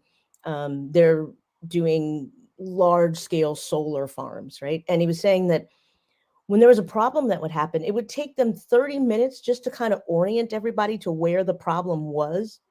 And then they could start talking about the problem.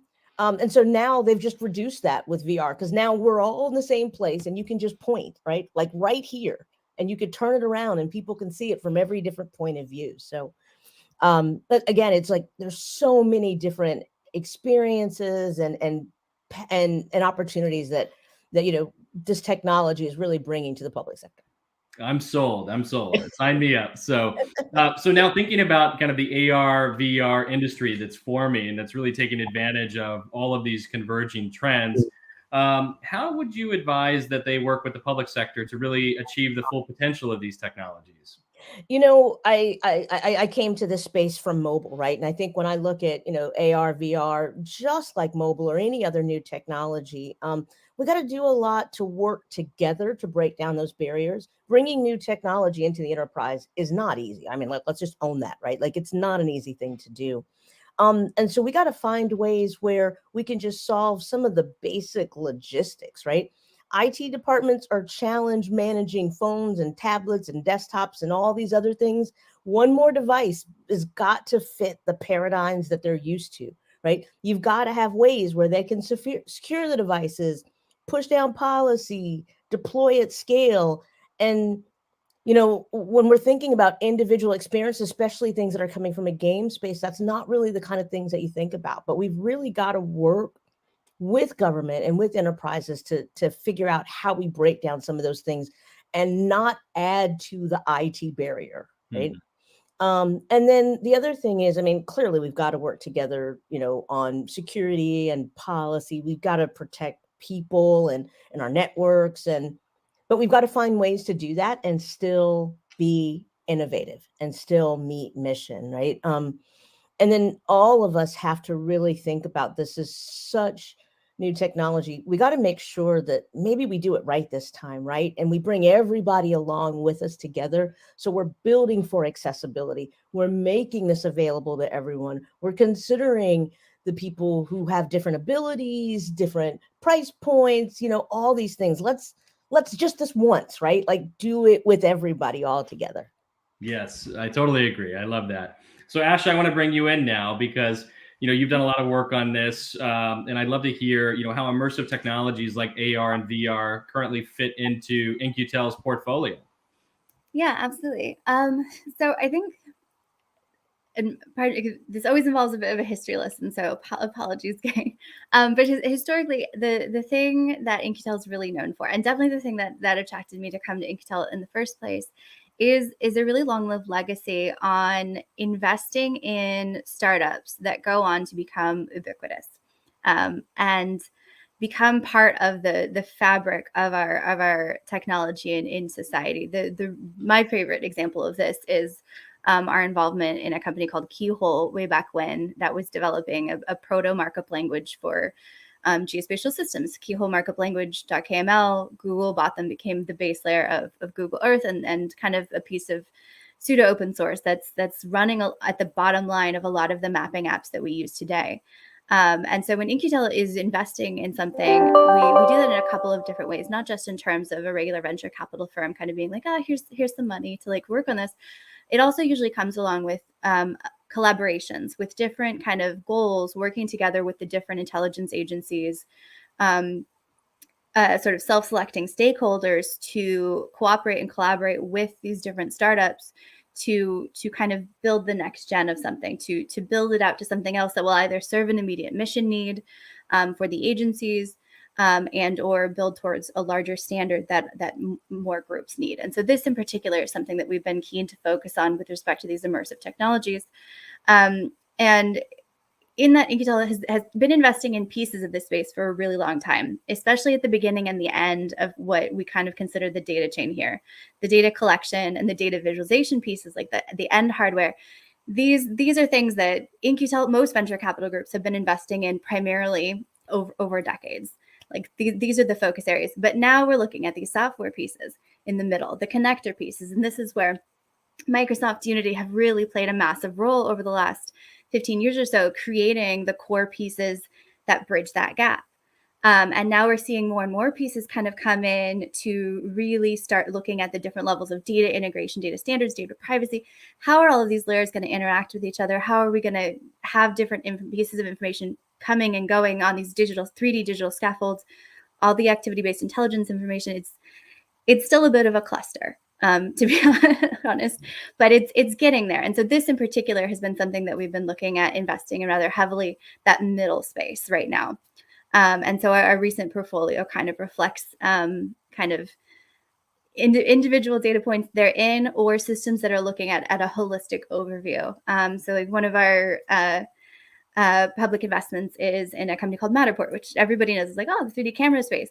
They're now a public entity, but they have been working towards spatial indexing, going beyond the actual capture to fill in the analytical piece in the beginning of, okay, well, then how do we actually do 3D computer vision for the spatial environment to create an intelligent digital scaffold to be the basis for the larger digital twin of all the other information pieces coming in. So companies like that, these are the things that we've been particularly excited about over the last couple of years and are working on bridging the gap towards. And I'd also argue like really trying to break down the boundaries, not just between the agencies working together and the agencies working with industry, working with academia, trying to get more of that at larger and larger kind of cadences, especially working towards data interoperability standards, working with groups like the Open Geospatial Consortium and Kronos and all these others to really push forward on these topics. But also to really just break down the silos between things. Like it's so frustrating having like the AEC, the architecture, engineering, construction kind of groups are like, this is our digital twin. And then you have the automotive industry being like, this is our digital twin. And everyone's sort of fighting over these semantic terms, but really the core technologies are all the same. And the more everyone's working together on them, for Eric earlier, like the better, because these things are here. We're already using them in the day-to-day. It's going to be just an exponential growth from here. Yeah, it's in our best interest to work on standards, and as you said, we're all building, this engine together. So I'd love to get your take on how AR and VR maybe fit into the national security space as well as a part of this. Yeah. So this is a bit of a, I would argue, contentious issue, because I think this is something where the U.S. has to a certain extent ceded a lot of the power in, both in terms of the development of these industries as well as the content creation therein. So the storytelling technologies as well as the storytelling is definitely something we see as moving abroad. And I think one of the early indicators that we're particularly tracking is not just policy related to mixed reality that we're seeing far more abroad than we are in the US, but specifically policies related to mass scale digitization. So these notions of the activity-based intelligence layers and how they're connected together in the first place and what that will mean. And so some of the things that we've been particularly highlighting, because part of In-Q-Tel's role is not just investing in the pieces, but also these sort of international landscape kind of analyses of what's going on, where are these technologies coming from, who has the tradecraft, the university programs that are building out the companies that are moving into these spaces. And I think one of the big trends that we're seeing is not just earlier in the conference, like there was a kind of a push on the data, like the cool data privacy things are coming from Europe. The cool digitization things are coming from the Asia Pacific region, not just in terms of China's authoritarian surveillance sort of digital scaffold for everything, but in particular, I always feel like I might as well just be a brand ambassador for Australia at this point, because Australia is really, really rocking the digitization concept. And so in terms of their activity-based intelligence layers, their digitization programs, the sort of computer vision pieces that are really going to scale, merge together with the augmented reality pieces, they're looking like some really interesting, I don't know, it's going to be a hard act to follow. And I think something that we could and should be promoting, exalting, and really bringing into large scale international collaborations to work on these topics. I think historically we've not done a great job of things being an international conversation. The geospatial technologies, social media, these are examples. We've seen this fail before. I think this is an instance where we can either build something really great together or default to something quite scary if we don't get our acts together.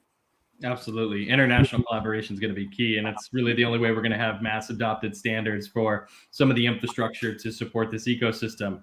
So thanks for that overview. So now let's do some kind of toss-up group discussion questions. We'll use your mute button as kind of your buzzer, so to speak. So that'll give me a cue that you want to answer the question. Also, just a reminder to our audience that's watching, you can submit your questions under the video if you're watching at the arvrpolicy.org website or on YouTube. Click the link in the description. Or, of course, those of you that are tweeting right now, ARVRPolicy hashtag. So first question kind of for the group is, what are some of the barriers that you're seeing to government investment and adoption of AR/VR technology today? Diane. Oh. I see what happened there. So any thoughts on that one? I just really wanted to quickly follow on to what Ash said about digital twins. And two of the key spots, Erica touched on this too, is healthcare. And I just had to throw in Icona Health was the one I forgot. So I'd feel terrible if I forgot one of my awardees. But Icona Health is actually helping patients who have kidney issues really understand the different types of things that they could go through. So you either could have the doctor tell you, you can look through the brochure of 1,000 different companies, or you can go through this virtual environment. So definitely the medical and digital twinning area is huge. But I think we've talked a lot today about workforce development, and that is where a lot of funding is happening. And then I'm going to throw it back to your question about things holding us back in the government from investing, because I think that I think we all feel for future of work, the workforce development, we need to become lifelong learners, because technology is just moving too fast for us to not be as a nation. Absolutely. And definitions are incredibly important. We were having a conversation before this panel just about the metaverse and how many different variations and definitions of what that phrase means to a lot of different people. So Ash, I see you're unmuted, so would love to get your take on the barriers. Barriers. I think, well, there's many different flavors for sure. But I think the two that I want to touch on really quick are procedural. I think there's a lot of outdated processes and bureaucracies associated with bringing new technology into the government systems, into government employee hands. And I think those are slowing things down significantly. I think part of that is the second reason. I think this is the larger one, and I think this is the larger one impacting even American adoption writ large of these new technologies. And that is it's a cultural pushback with respect to change. It still feels very niche to a lot of Americans, still very much like a toy, like something that's in the corner that maybe only kids are using. And I think the gaming industry writ large is still suffering from that, despite being one of the largest economies in the world. And I think we can safely assume mixed reality, spatial computing, the metaverse, whatever you want to call it, is that next big economic boom that's on the horizon. And yet at the same time, it's still very controversial and niche and very unfamiliar to many people in the government. I spent a lot of the last couple of months sitting in fancy conference rooms being like, so this is Twitch. And yes, people are actually on here sharing all of this information about themselves while simultaneously being in this game world and this game world and these other 60 pieces of tech that are fueling that experience as part of an integrated stack. And kind of doing a lot of basic science communication still with respect to what is really going on here and how many people are utilizing it. And the numbers in the United States for even use and adoption and development pale in comparison to those abroad. So I think there's still very much a sort of, I don't know if I want to call it a cultural misunderstanding, but a disconnect between what these technologies are, how they're going to be used, how they are currently used, and exactly how much information we pour and are going to pour into all of the different other pieces of the tech stack in order to get everything to work. Yeah, Diane, I see you've unmuted. So yeah, I don't want to dominate, but I do want to follow that up. We don't make the decisions on who to invest in. We get experts, and we have to get commercial experts. We have to get academic experts. We also have to get a lot of times social, emotional, that kind of in between. Is this really going to work? It worked in academia for this particular 12 students. Is it going to work in the inner city, in the Boys and Girls Club? And you need somebody who's kind of been there, done that, who can say yes, no, and then you need the commercial person to go through that. So I want to call out to any reviewers that want to help review as an expert, talk to me. But I think that talks to that exactly. I've had people on my panels reviewing experts in education, saying, I've never used VR. And I'm like, then you are out of this discussion, because unless you've been there. Yeah, so Eric, I saw you unmuted there, so I'd love to get your kind of take on this as well. Yeah, I mean, I think that, when we look at these policies, there's like these big capital B policies that are barriers. And then there's some just like really basic day-to-day, like lowercase p policies that are stopping things. Within the DoD, you can't have cameras, right? So that really kind of throws out a lot of this. And so we've got to find ways where we can open up those areas that allow us to experiment, right? Like it's got to be a risk-based approach. We've got to really be thinking about not how do we protect completely, but how can we open up things and protect what we really care about, which is our data and our networks, right? So start focusing on the real problem. I think, when we start to address some of these lowercase p policies and opening them up and making sure that they're based on risk versus fear or lack of knowledge and understanding, right? I mean, I think we've got to really start to open those up as well. Scott, what do you think on this? No, well, I agree completely with that perspective. I'll add kind of another barrier, which is just general challenges with digital transformations. Like when you look at digital transformations, I think my observation is that it's not the deployment of the technology that's really the hard part.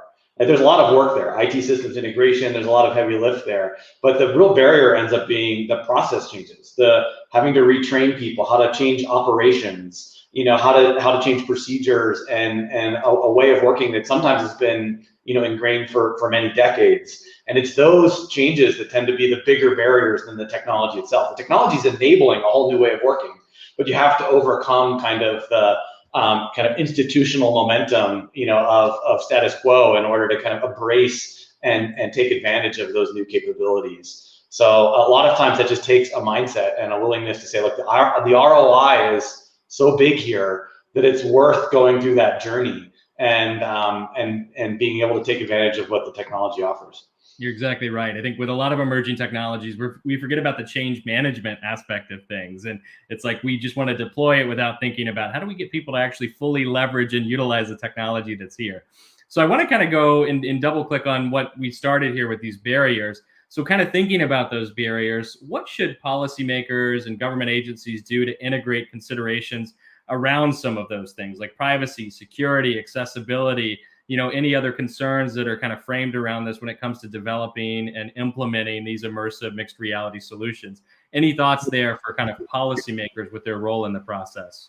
Ash. I think the first thing to highlight is just to re-highlight what Diane just said. If you're not using it, you shouldn't be the one in the room making the decision. And I think this does mean that we need to really encourage policymakers to be utilizing these technologies, or at the very least, closely engaged with them. They need to be not just in VR for a hot second, but in the social media pieces around it, experiencing the larger communities, because otherwise it's just not going to connect. And I think we're already seeing that writ large in terms of the current regulatory and policy environment with respect to some of the other corollary technologies right now. And I view that as a very dangerous scenario. Absolutely. Diane. I'm going to pop off what Scott said. He said ROI, return on investment. And I'm actually interested to see if what actually begins to motivate is I believe that there is a government program that covers a lot of our most experienced citizens' health. And it turns out that some of the companies that I'm funding, I'm very excited about, are for our most experienced citizens, because if they stay cognitively engaged and connected with each other, even though they can't physically get out of their chair and go play bridge or go play pinochle or whatever it is that they used to do, play with the model railroad trains. I do. Anyway, if they stay cognitively involved, their health is better, their emotion is better, they cost the system less.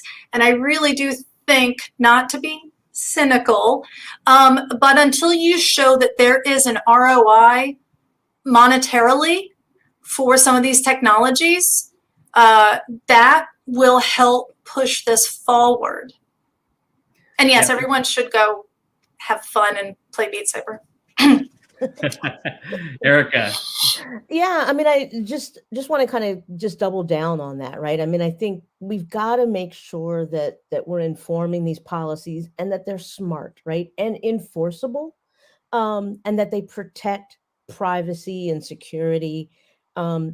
We got to keep our kids safe, right? I'm a mom. We got to keep our kids safe, and we need to really go into this thinking about how do we have the protections that we need to keep them safe. And then how do we make sure that everybody gets to benefit from this technology? Ability and age and race and gender, socioeconomic background, whatever it is. But, I said this earlier, and I hate to just kind of harp on it, but we got to bring everybody along this time. We build so many barriers where there are the technology have and have nots. And we've got to make sure that this time we don't do that. Mm-hmm. Absolutely. So I want to move on to some audience questions as well. I know we've kind of been picking at some of them around this. So the first question that came in was around, what are some of the international security implications of extended reality? Any thoughts on that? That's a big question for the group there. Any thoughts on the international security implications? Ash. It up to me.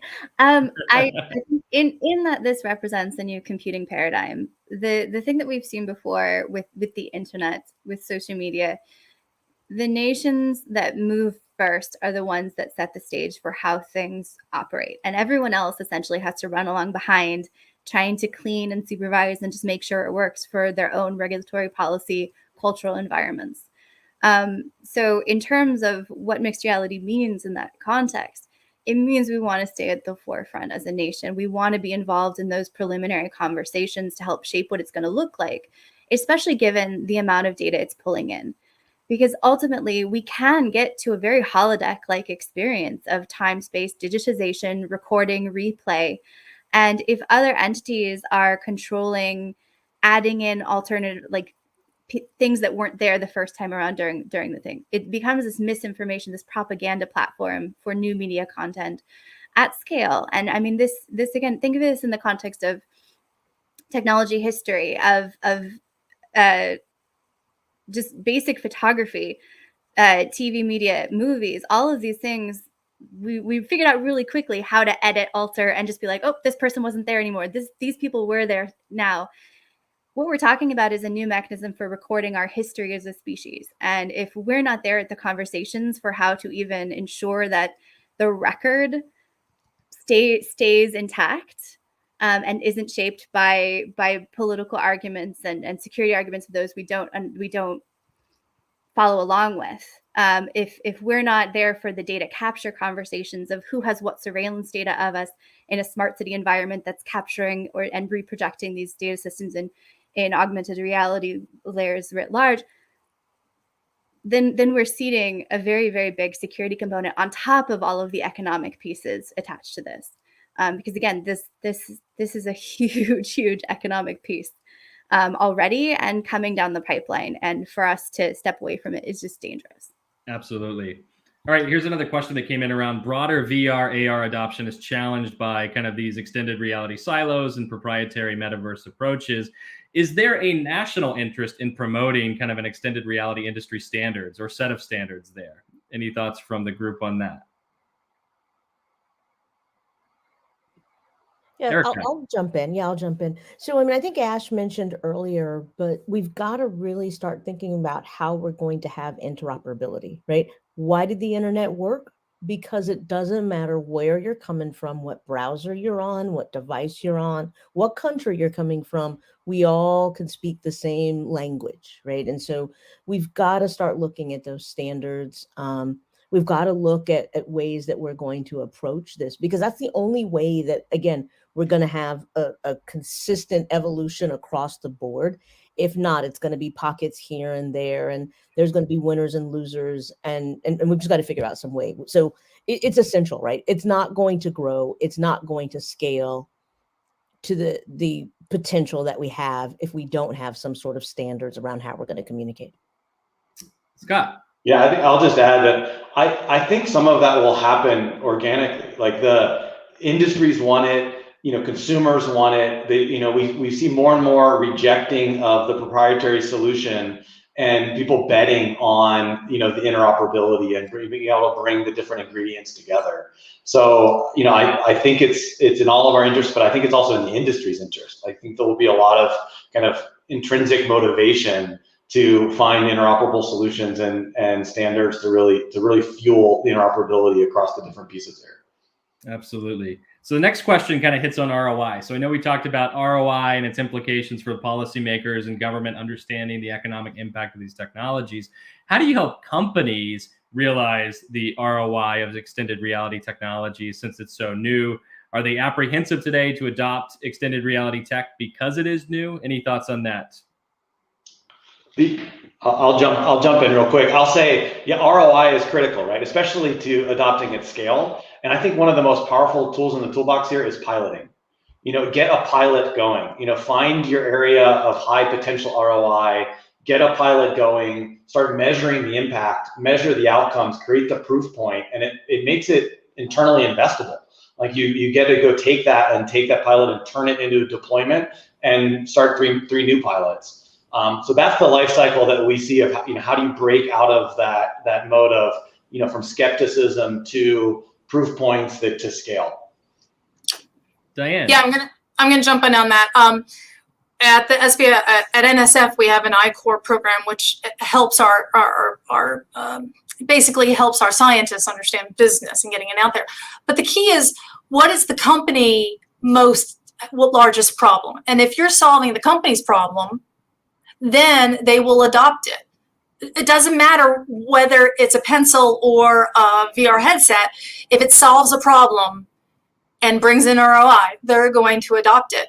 The model that I use, along with what Scott just said, part of our phase 2 is to create a prototype, because we know that's getting that prototype, getting that data to show the ROI, that's going to make or break a startup. And the way I explain, it's hard to kind of explain in the education world or this world, but it's easy in, like, if you think chemicals. In the lab, I created this really cool new catalyst.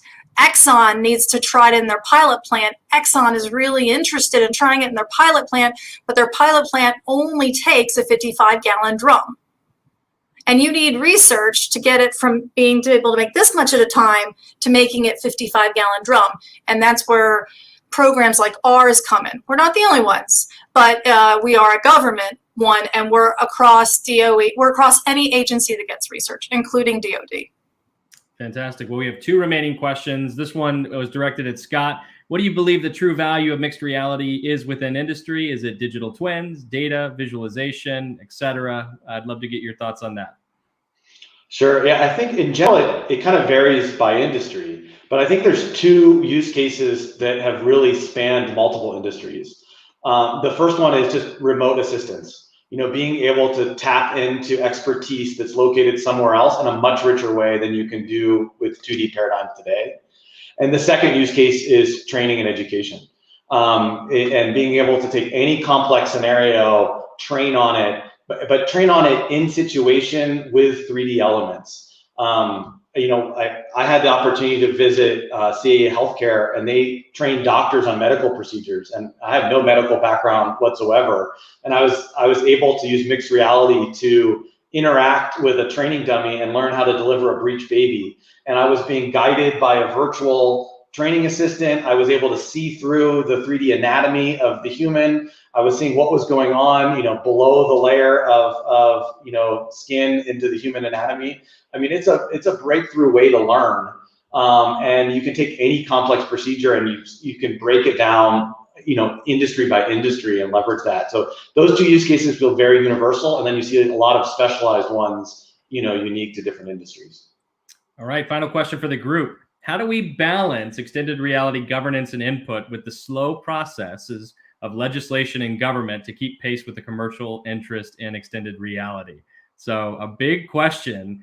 So in essence, how do we keep pace with the pace of technology, yet the kind of slow legislative ability to keep up with that? Any thoughts on that as a group? Ash. You're gonna get me in trouble. I think this is one of those situations where we need to leverage the fact that this is going too fast for our legislature, for our policymakers, to redefine how we're making policy about how we as a nation are handling technology to begin with. I think this is just the first in a wave of technologies that are going to be rolling out as we continue to push forward on new paradigms. And we are still using very outdated processes and protocols and systems, and even outdated science communication to really get everybody engaged in the conversation. We're taking too long. And I think as we see more nation states outside of the US really ramp up how they're dealing with mixed reality and spatial computing, I think we have systems to follow. We have templates we can follow amongst our allies to push forward on changing these things. But I think we are going to need to act much faster than we've been acting. Absolutely. Well, I do want to be respectful of our time commitment, so we'll have to begin our wrap up here. First of all, I'd like to thank our panelists for sharing all their insights today. Thank you, Diane, Scott, Ash, and Erica. We learned a ton. From Erica, we learned we have to bring everyone along this time. From Diane, we learned we need to make sure policymakers and those testing the technologies actually have experience with what they're regulating in the process of evaluating it. We learned from Scott that we need to focus on change management. We need to think about ROI and have that bigger picture. And then from Ash, we need to think holistically about approaches and standards. And, to her last point, we have the templates available. There's others that are dealing with this today that we can learn from and that we can all collectively use this as a point to solve. So thank you all for sharing your insights, and thanks to our audience for engaging with us and joining us in this panel discussion and asking some great questions. Next up is Virtual Industries and Jobs of the Future. We'll see you all there. Thanks again for joining.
Hello, and thank you to everyone for joining us for the final discussion in the AR/VR policy conference today. In this session, we're going to be talking about the role that AR and VR applications and devices will play in the future of work. And we're already seeing many industries that are incorporating this technology to improve efficiency and to train workers. There's been a lot of conversation about them already today. And as we look into the future, what might the potential be for AR and VR technology to enhance workplaces, maybe in ways that have yet to truly be explored or implemented? And of course, as we're interested in the role that policy might play, what kind of policy solutions do our panelists foresee that could help drive this transformation forward? So to introduce myself briefly, my name is Jonathan David Martin. I'm a lecturer in immersive media design at the University of Maryland, College Park. A lot of my focus is on exploring the experiential design capacity of AR and VR, and to prepare students to lead the development of immersive technology applications in the future. And today I'm thrilled to be joined by three fantastic panelists. And so I want to go ahead and kick it off to them to introduce themselves. So can we start, Chike, with you? Can you introduce yourself and tell us a little bit about your work? Sure. My name is Chike Agu, and I serve as the Chief Innovation Officer at the U.S. Department of Labor. Was appointed by President Biden in January of this year. And working with our Deputy Secretary, I really worked to figure out how we leverage the most innovative technologies, partnerships, and practices to benefit American workers. And so this is a very timely conversation. And at the Department of Labor, we've had a history of working in the XR space, particularly in regards to vulnerable workers like those with disabilities and those from underserved communities. So really looking forward to this conversation, and thank you for having me. Great, thank you. It's a pleasure to have you here. And can we toss it over to Dave? Dave, can you introduce yourself as well? Sure. This is Dave Vesco. I'm a Senior Director of Advanced Technology at Rockwell Automation. We've been researching VR for 25, almost 30 years, but we are applying it more and more today in manufacturing to help people actually jumpstart their operations. So both VR and AR are applied widely, and we're using it to help people to emulate and simulate what they're doing before they ever build it, and then to help be more productive when it's actually deployed in a factory. Great, thank you, Dave. And Stephen, over to you. Yeah, Steve Yadzinski. I'm the Senior Innovation Officer at Jobs for the Future, JFF. So an aptly titled session for us today. At JFF, we're a national nonprofit, for those who may not be familiar. For a long time working at the intersection of workforce and education, policy and practice. And for the last several years, JFF has been exploring the applicability of VR and AR technologies for new skill development, new ways of working. And we have run a number of digital transformation pilots, demonstration pilots with a range of partners, which I'll probably talk a little bit more about, but it's great to join you all. Great, thanks. Great to have you, Steve. So for those of you who are watching, we'd love to have your questions as part of this conversation as well. I'll be kicking things off and starting our discussion with a few questions to kind of have some round robin discussions amongst all three, four of us. And but we'd definitely welcome your questions. So if you'd like to add your questions to the conversation, you can find a field to submit your questions on the arvrpolicy.org /watch website if you're watching from there. Also in the video description if you're watching on YouTube. And you can also send it to us via Twitter with the hashtag ARVRPolicy. So to kick off a conversation that's about the future, I think I get the great pleasure to ask a conversation that is really looking at what we would like the future to be and looking at what the possibilities are. And I think that's one of the things that's really exciting to people when they first hear about augmented and virtual reality is not just what there is today, but that, you know, when you put on those goggles for the first time or experience AR on your phone, you can kind of see the huge potential of these technologies. And so I'd love to hear from each of you. If you could kind of talk about what you see that potential for AR and VR in the workplace, and really looking at, you know, something akin to what you would consider a perfect future scenario. You know, how would these technologies exist in the workplace and what would they do? And so Chike, I'd like to toss it off to you to get us started. Sure. No, you've asked a very big and important question. I'll give a couple. Let me name, I think, two or three things, and then talk about kind of their applications. And so first, particularly as we're hopefully on the way out of this pandemic, we know that work has changed. It's far more remote, far more hybrid than it ever has been. So for those, no matter where they are, no matter how close or far they are from the workplace, how can AR and XR create immersive experiences where folks can still feel like they are with their colleagues? That's not just important for cultural cohesion, but it's also important for things like apprenticeships, meaning people who are beginning to get on the job and still being able to have the sensation, at least in some way, shape, or form, of that side-by-side mentor is really critical. And so that's basically making the remote workplace less remote, I think, is one really big piece of potential. I'll say secondly, again, I think about the Department of Labor. We do many things. One of the things we do, for example, is through our Mine Safety and Health Administration. We inspect all 13,000 mines in this country 4 times a year.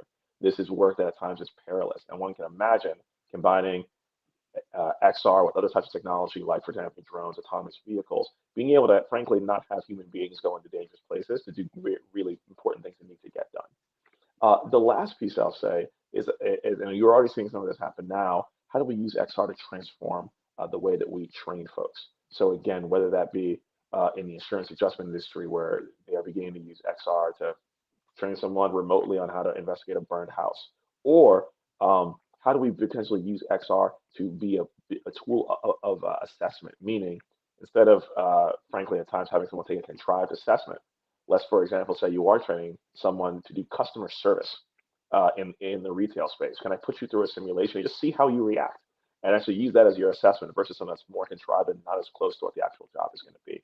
So I think on the making the remote workplace less remote, basically reducing the amount of instances where we have to put a human being in a dangerous situation, and then really transforming the way that we do training.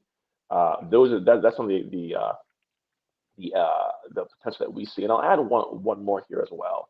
On day one of this administration, President Biden signed an executive order focused on equity across all dimensions: race, gender, class. And one of the things that we see, and we've seen this particularly in the accessibility space, how do we use AR and XR to, frankly, say that there's no workplace that should be able to have to exclude a worker? Meaning, we can basically use AR and XR to make every workplace accessible, not just accessible, but being a place where a worker can thrive. And again, accessibility is just the beginning of that. So those are 4 pieces of really big potential that we see at the Department of Labor. Great. Yeah. And those are, I want to like jump in and dive into all 4 of those. And I'm excited because they're going to dovetail into so many of the parts of the conversation I think we're going to go into today. But first, I want to toss it over to Dave. If you could talk about where you're seeing the future potentials for the implementation of AR and VR in the workplace. Yeah, let me just mention that the accessibility, I think, is just a huge part of it. That mobility should not be a limitation. You should be able to call in. You should be able to be the expert, be able to contribute. I had an experience on a Zoom call recently where it was a very bad connection, and a friend of mine that was on that said, "I'm sure none of you heard it, but I'm deaf and I saw it come up in my prompter, so I actually saw what the screen said." And they're the only one that actually was able to see what was happening there. So I think the accessibility is really a key part of this. But we really see a vision where we're able to push out training to more people. It's becoming more common to emulate factories before they're ever built. And this virtualization of the factories, which you could use VR tools to walk through, enables people to train, to learn, to do tasks. But it also allows us to take that factory experience and push it out to trade schools and universities, so that instead of just one person walking through a factory occasionally, hundreds of people can be using these tools simultaneously. They could be going through problem scenarios, detailed training, even training that could be dangerous. They can learn how to do it in a safe environment. So it really does a jump start there. The other thing it does is really provide this just-in-time training. The equipment in manufacturing is becoming so much more complex than it ever has, and it's difficult to train for all of it. So if you have an AR headset, you're able to walk up to a piece of equipment and get a training video for that, a checklist, instructions, or have somebody see what you're seeing and be able to walk you through that step by step. That's just such a big jump. So I think those are the 2 key critical things, along with that whole potential for the remote work. And I think that's going to change with so many of the baby boomers with their experience stepping out of the workforce. There's an opportunity for them to continue working, continue to become experts, along with people that may have limitations as far as travel or mobility. And these tools are really opening that up a great deal. And we're excited about that possibility. Yeah, that was something that we talked about a little bit earlier this morning. We had a chance to chat a little bit about how much potential there's for these technologies to take a lot of that acquired knowledge that older workers have, and to be able to really find a way to pass that on to younger workers who are just coming in the workforce in ways that we've never been able to do before. So I think that's a really interesting perspective on what these technologies can do. It's Stephen, over to you for that question. Yeah, I'll build on the comments that have been mentioned so far. I think at its heart, immersive technologies are a new way to communicate. They give us new ways to work and learn. And I think when you're asking about what the future is, I think the future of how we use these technologies is only limited by our creativity, the problems we're looking to solve, and the values that we apply to them, equity, accessibility, and so forth. And so, in addition to, safety training in environments, whether it's a forklift in a place that you really don't want to crash a forklift, like a nuclear facility, or it might be an electrician who's getting trained through a platform like Interplay Learning that allows you to really learn about maintaining heating and air conditioning, electrical systems. But importantly and increasingly, I think there's three things I'll mention in terms of the future. One is leadership skills, those so-called soft skills, but I'll say human skills, those skills that as human beings we will always contribute, in the context of automation. I think those are the skills we can build in a number of ways. And I think, Chike, you mentioned assessments. It's an incredibly rich area for what's next, sort of feedback loops for learning. I also think, and this picks up on some previous comments, authoring platforms are increasingly present. So meaning, when we're talking about sort of transferring knowledge base that might be in existing workers, how might companies, industries capture that knowledge, but present it in a way through these tools and solutions. And then the last piece that I'll just mention is just to sort of triple down on that accessibility and equity, new ways of working. I mean, the COVID experience has accelerated the remote working in ways that never could have. Our lives have changed dramatically. And I think being able to be prepared, whether it's customer service roles or other things, many examples. Tailspin is another company name that I can sort of toss out, who's really done a lot of work in this area. But really being able to connect folks. So, just coming back to that, fundamentally, what is it? It's a totally new way to communicate, and I think only limited by how we might use it. Yeah, I totally agree. And, I think some of the common threads that we're really hearing here is about the incredible possibilities for training. And one thing I think to point out to people is that, there's lots of, video on demand training applications that are out there that are the same kind of interface as this. They're 2D, and that does perfectly fine at communicating some information about workplace use cases. But there's something in particular about the possibilities of embodied technologies such as augmented and virtual reality that really allow the learner to be in a spatial environment as they would in real life, and to simulate that three-dimensional experience and their spatial relationship to the objects and information that they're going to be engaging with out there in the real world. And so just kind of to underline that part of why I think we see so much potential for the training applications in the workplace to do things that haven't been done before, or to do them in a way that's a lot safer than we've been able to do before. John, and then John, yeah. one thing I'll say there, and I'll use a sports analogy here. I think one of the benefits of AR and VR is in some ways to use a sports analogy to decrease the distance between practice and the real game.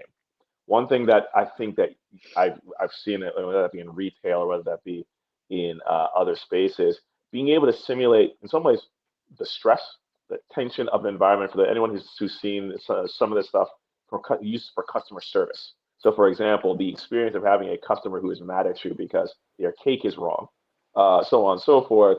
It is one thing to watch a video and gonna be asked to react. It's another thing to put on goggles, and I've done it, and have the customer in your face mad, and my heart rate is faster than it would be normally. I sweat a little bit, so on and so forth. And those are things that XR allows to do. And again, still not quite reality, but decreases that distance. And if I'm an employer, someone who's gone through that is a slightly more valuable because, hey, they've been through something that's closer to the reality than potentially was available in the past. So I guess that's just an important point I really want to double down on. That absolutely, and that's the key for learning in this way. It's that you move, you feel when you're in these moments, as you were saying, Chike, with the heartbeat. But in many of the scenarios in manufacturing or other scenarios, you're getting on the ground, you're simulating the movement, and that is critical component of learning theory. You know, how it works. Why does it work better? It's a deeper experience mentally, but also within your physical sensation. Yeah. And then I think that ties in nicely, actually, to where we're seeing augmented and virtual reality being implemented in industries today. I think in particular in AR, there's a lot of ways, like if you look at the manufacturing sector, and Dave, would love to, have you weigh on this about the ways that, AR wearable glasses or tablet use is able to provide real-time information to people who are in those workforces that doesn't just give them the information, but really locates it spatially within their field of view. And so, can you talk about some of these companies that you see as really successful early adopters of AR and VR, and what are some of the takeaways for the rest of us about some of the best practices that are there with those industries? Oh. It looks like we lost Dave just as I was asking him that question. So I'll toss it over to Chike, to Stephen, if either one of you kind of want to really give us kind of more of a specific use case example of where we're seeing these technologies being used in industry.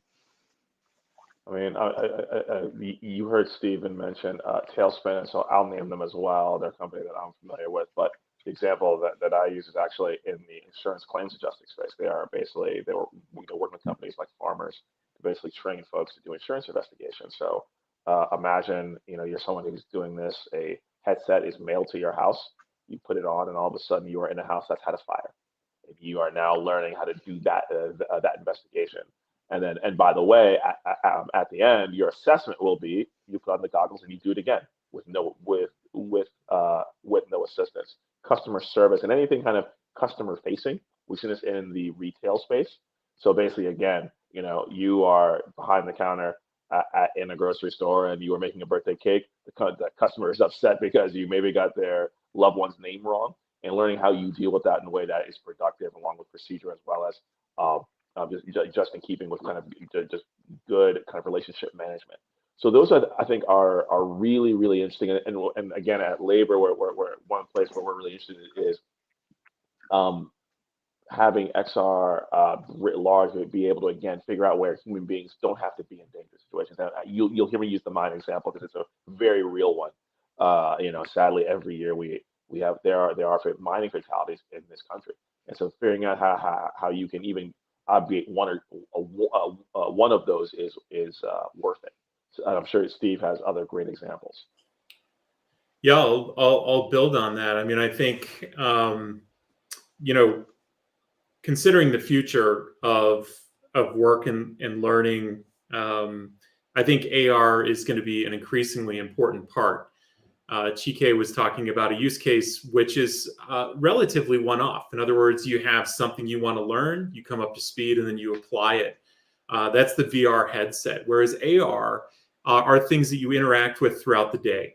So a company like Augmented, which is augmented reality through iPads, iPhones, some eyeglasses. They support industrial applications, live time communication with technicians who might be repairing something on site, being able to certify the quality of a repair, for example, in that way. And whether it's augmented through the iPad interface, iPhone style interface, or the eyeglasses, I think that is the future.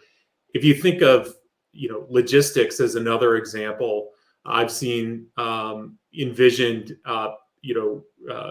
warehouse spaces where you interact with the buttons and so forth in virtual space. They are perceived through the eyeglasses you might be wearing through the day, but they do not, in fact, exist, in sort of real form with buttons on a wall kind of a thing.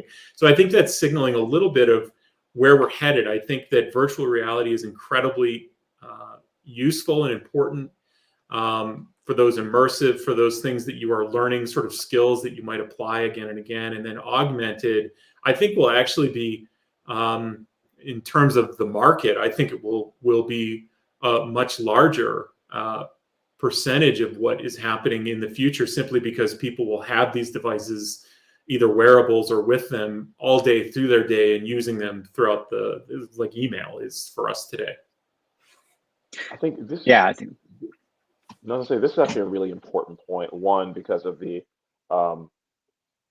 potential kind of wraparound, kind of all day uses of AR, and I think if you think about, I'm now putting on my old industry hat. You always think about, when I was a venture capitalist, what are the things that would stop the scaling of a technology?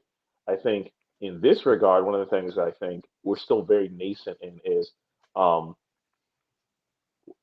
whether it be concerns around privacy, security, as well as making sure that we reflect the entire kind of customer base, so on and so forth. So I definitely see the applications that Steven's talking about. I think the things that the industry will have to really think through are to get that full level of comfort. If folks remember years ago, Google Glass, and why that didn't quite work the way that we thought it would. In the end, it was less about the technology, but more about the sociology of how these technologies were used, the fears that I think people had. And so I think for what Steve is saying, I think is generally right from a technological point of view, but how we now think about how do we manage the sociology of this, whether it be people's fears, so that we can actually get to that the full range of use. And then also, what are, call them guardrails, call them kind of rules of the road, but as we usually see technologies outpace those types of guardrails, which not only potentially create room for abuses and not great outcomes, but also they allow people's fears to get in the way of the positive uses of those technologies. And so I think to get to the fullness that Stephen is talking about, I think we need to make sure that the rules of the road and the advanced technology hopefully move not quite in lockstep, but pretty closely. Yeah, so Dave, to kind of weave you back into this conversation, I think this is a great segue about sort of, Chika, you've really flagged a few of the things that I think are challenges for workplace adoption of these new technologies. As someone was saying in a previous panel here in the United States in particular, the general population still doesn't have a really strong frame of reference for AR and VR technologies.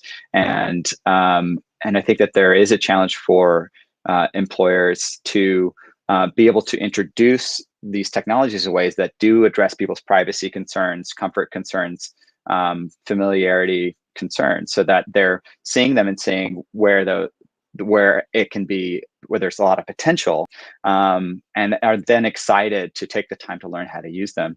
And so, Dave, then to offer that question kind of up to you about where you're seeing some successes with specific companies or industry sectors that have started to crack that code a bit and are seeing some good adoption from their employees. And what do you think that they're doing that's really facilitating that adoption? Yeah, we're seeing a lot of uptake in manufacturing, and it just makes sense. I mean, so for most manufacturers, essential employees are allowed to walk in the doors. But even managers aren't considered essential. So we've seen a lot of the managers have to work remotely, have to use tools to help them stay in tune with what's actually happening. And the AR and VR technologies just are natural extension. In the past, if something broke, we might get somebody on a plane and send them out to a facility and have them then try to troubleshoot something. Now we could do that just by using a AR or VR experience to bring that person in. To be honest, we're finding it's much faster than it would be to send an expert out there. So, and then that gets to the safety aspects. Instead of taking somebody that's not familiar with that plant, you have somebody that's trained in the safety of the plant. They're walking through and being able to do that. So in manufacturing, we've been forced to do it, but we found that where there is a huge productivity and safety increase by using these tools. So people are happy with adoption.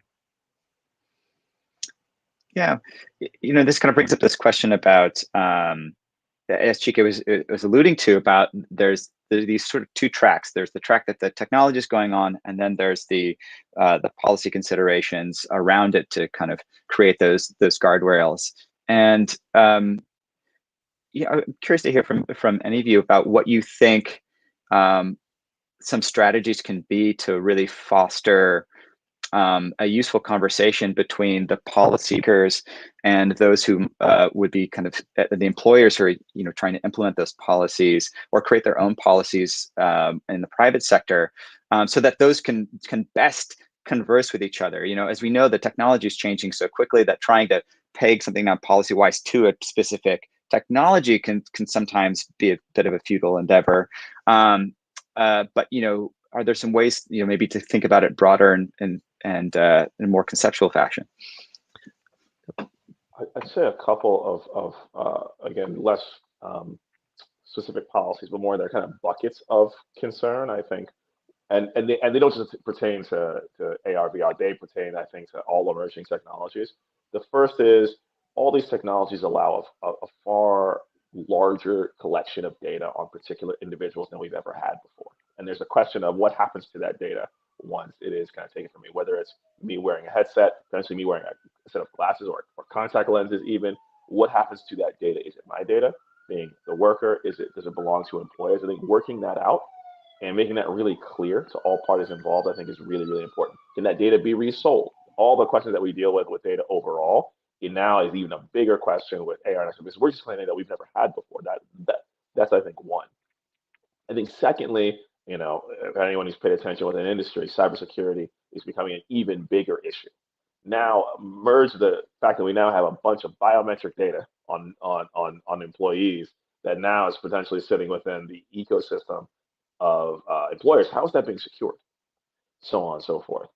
Now, and then I think a third piece, now bringing those together, is what can that data be used for? Is that now part of performance and evaluation? If so, how? So on and so forth. And so those are some of the, I think, the very, very, very big questions, particularly as any type of biometric data is being collected, which is now a bigger possibility with these. How are we clarifying that on the front end and giving rules of the road to all involved? And I'll say again, as someone who was in industry for a while, I find that something that many companies crave. I think at times with emerging technologies, companies feel like they have to make it up on their own. And I think to the extent that we can bring all parties together and create some rules of the road that we all know and respect, I think you'll increase adoption and also, frankly, remove some of the pitfalls that we've seen with prior emerging technologies that frankly hurt brands as well as potentially get in the way of workers' welfare.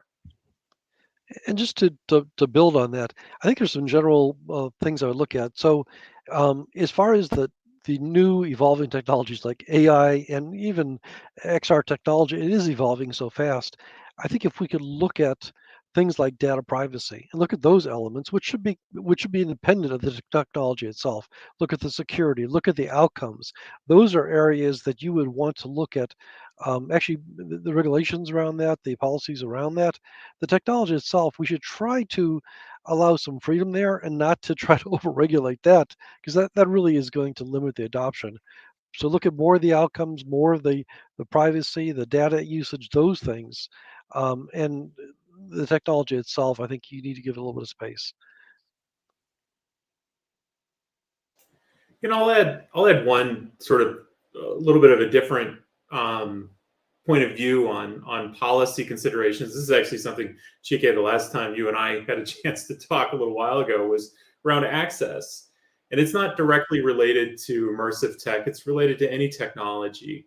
But at JFF, we've done some demonstration pilots with high school students in immersive learning around professional skill development.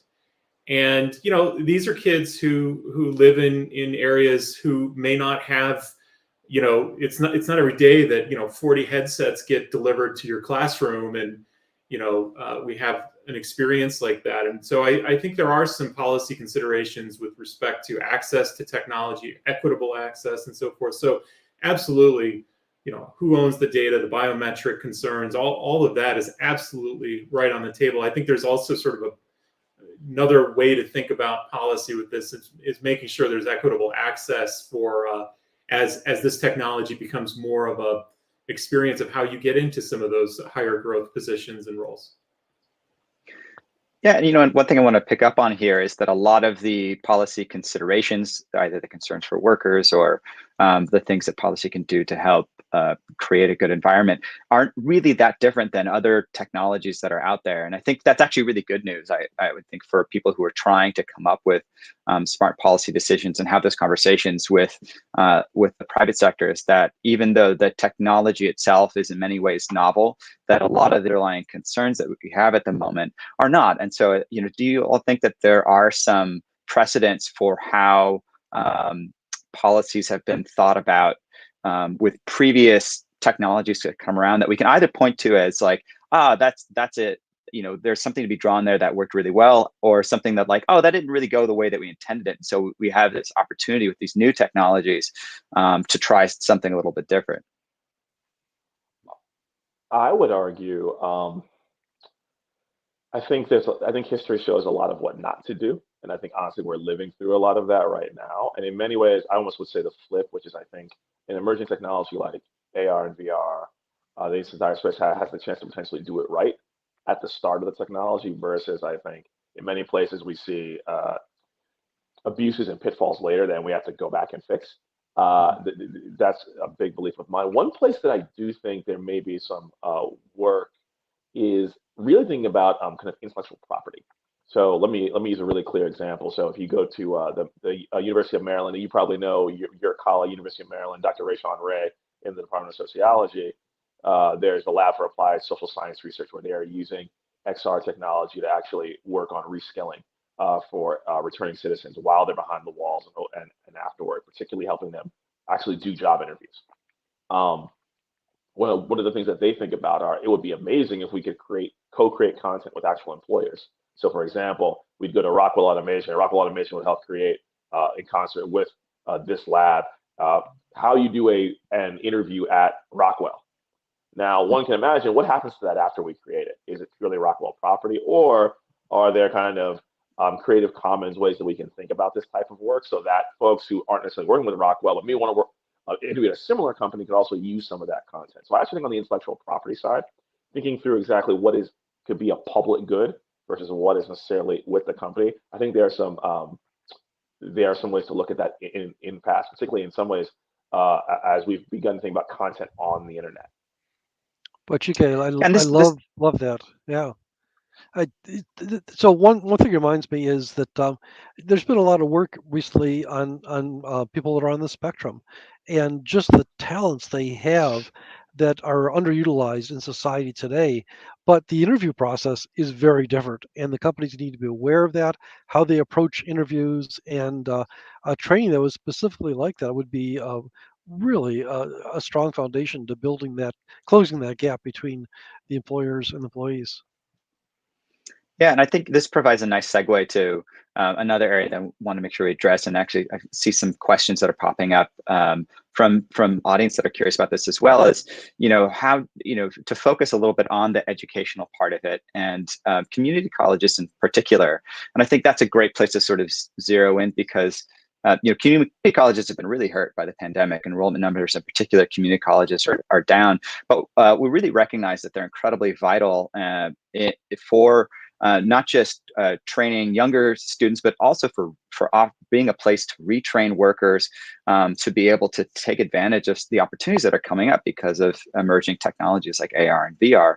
And so I'd like to kind of get your take on what are the ways that policy, or really educators, private sector, and policy might be able to support, work with the community colleges to really be that place to introduce younger students or older workers who are coming back to learn new skills, to introduce them successfully to AR and VR, so that they're well positioned to be able to take it to become employed in these areas that are going to have new job openings.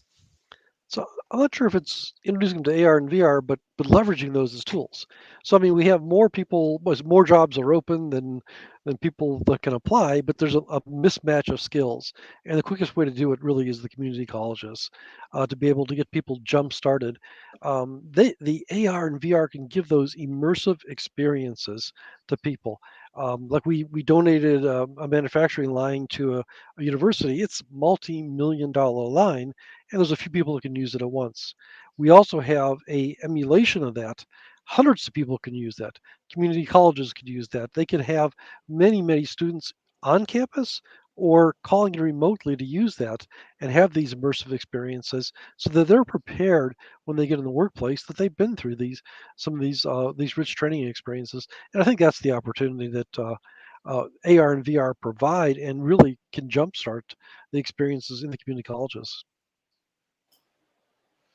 I think that's. I'll sort of jump in on that. JFF, we manage the largest national network of community colleges in the United States, and there are many things that we do, guided pathways and so forth. And one of the things we talk to a lot of our partners around is how might we leverage technology for better reach, addressing some of the disruptions through COVID, and of course, immersive learning is right center stage for a lot of that. The integration of new technologies within community colleges, I do want to, policies like technology dollar infusions to community colleges to do this better would be hugely impactful, because what I see when I'm talking to community colleges is a bottleneck. We'd love to do it. We do not have the staff or capacity to be able to effectively roll this out, to effectively work with our staff and the folks who are teaching the courses to use this effectively. So I don't want to underestimate the power of being able to support the community colleges to leverage technology like this. I think if the resources are there, it could be absolutely revolutionary.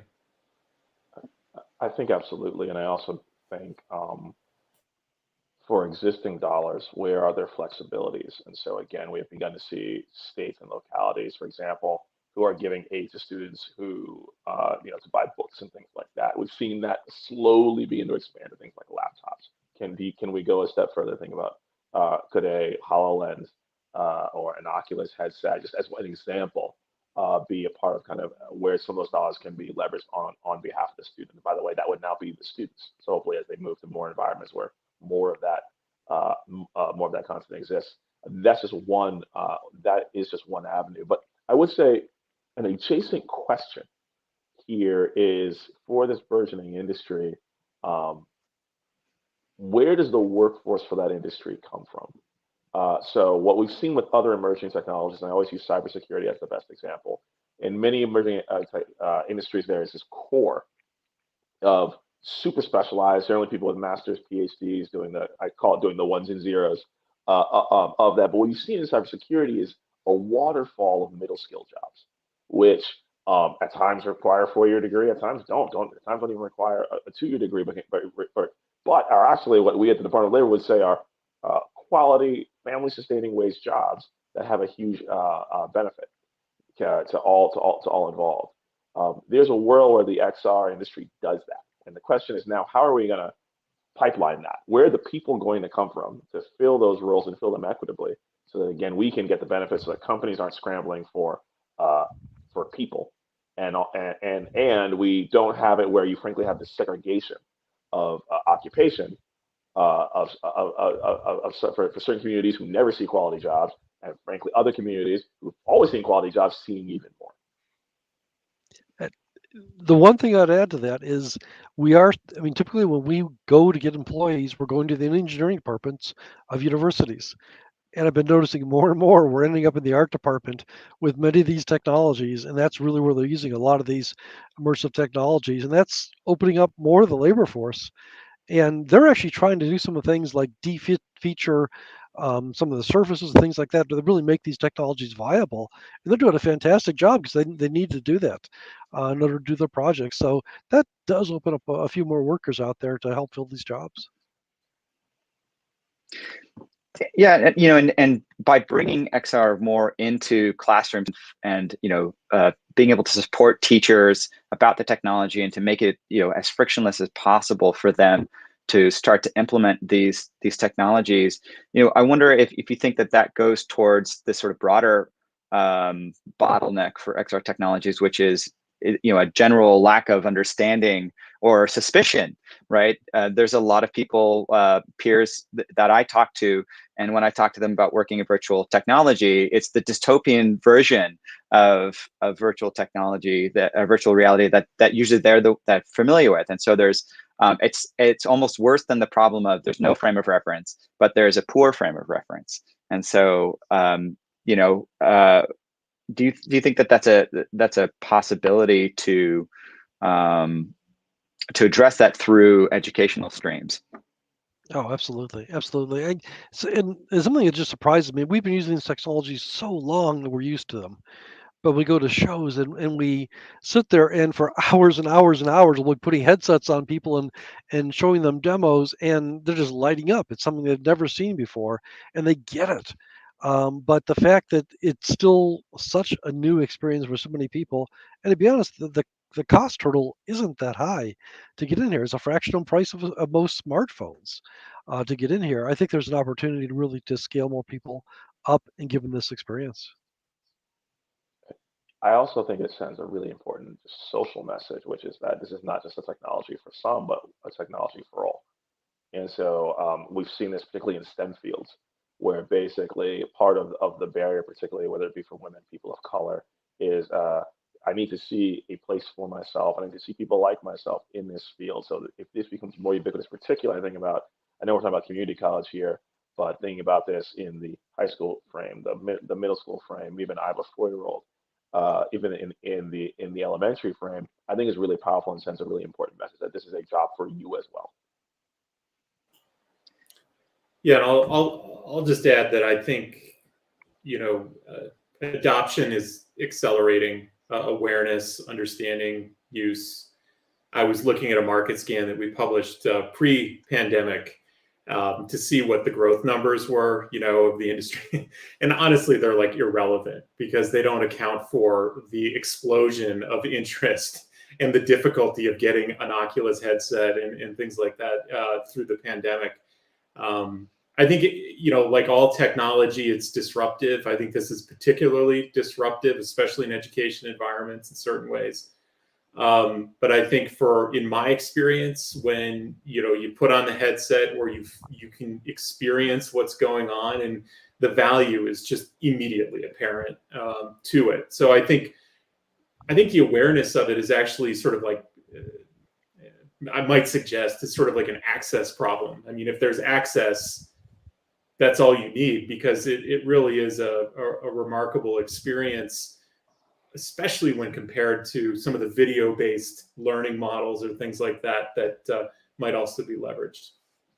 And it's interesting that you talk about access, because one of the things with augmented reality is that a large percentage of people have smartphones. They have the technology in their pockets already to be able to have access to it. And I think one thing that I'm really excited about with the work I'm doing with students right now in augmented reality is to create content that actually leverages the technology we already have, and that really can reach people of any age and be that thing that gets them excited about augmented reality beyond just those who are interested in games or who might be interested in sort of the tech demo part of it, but actually create experiences that are really rich and rewarding.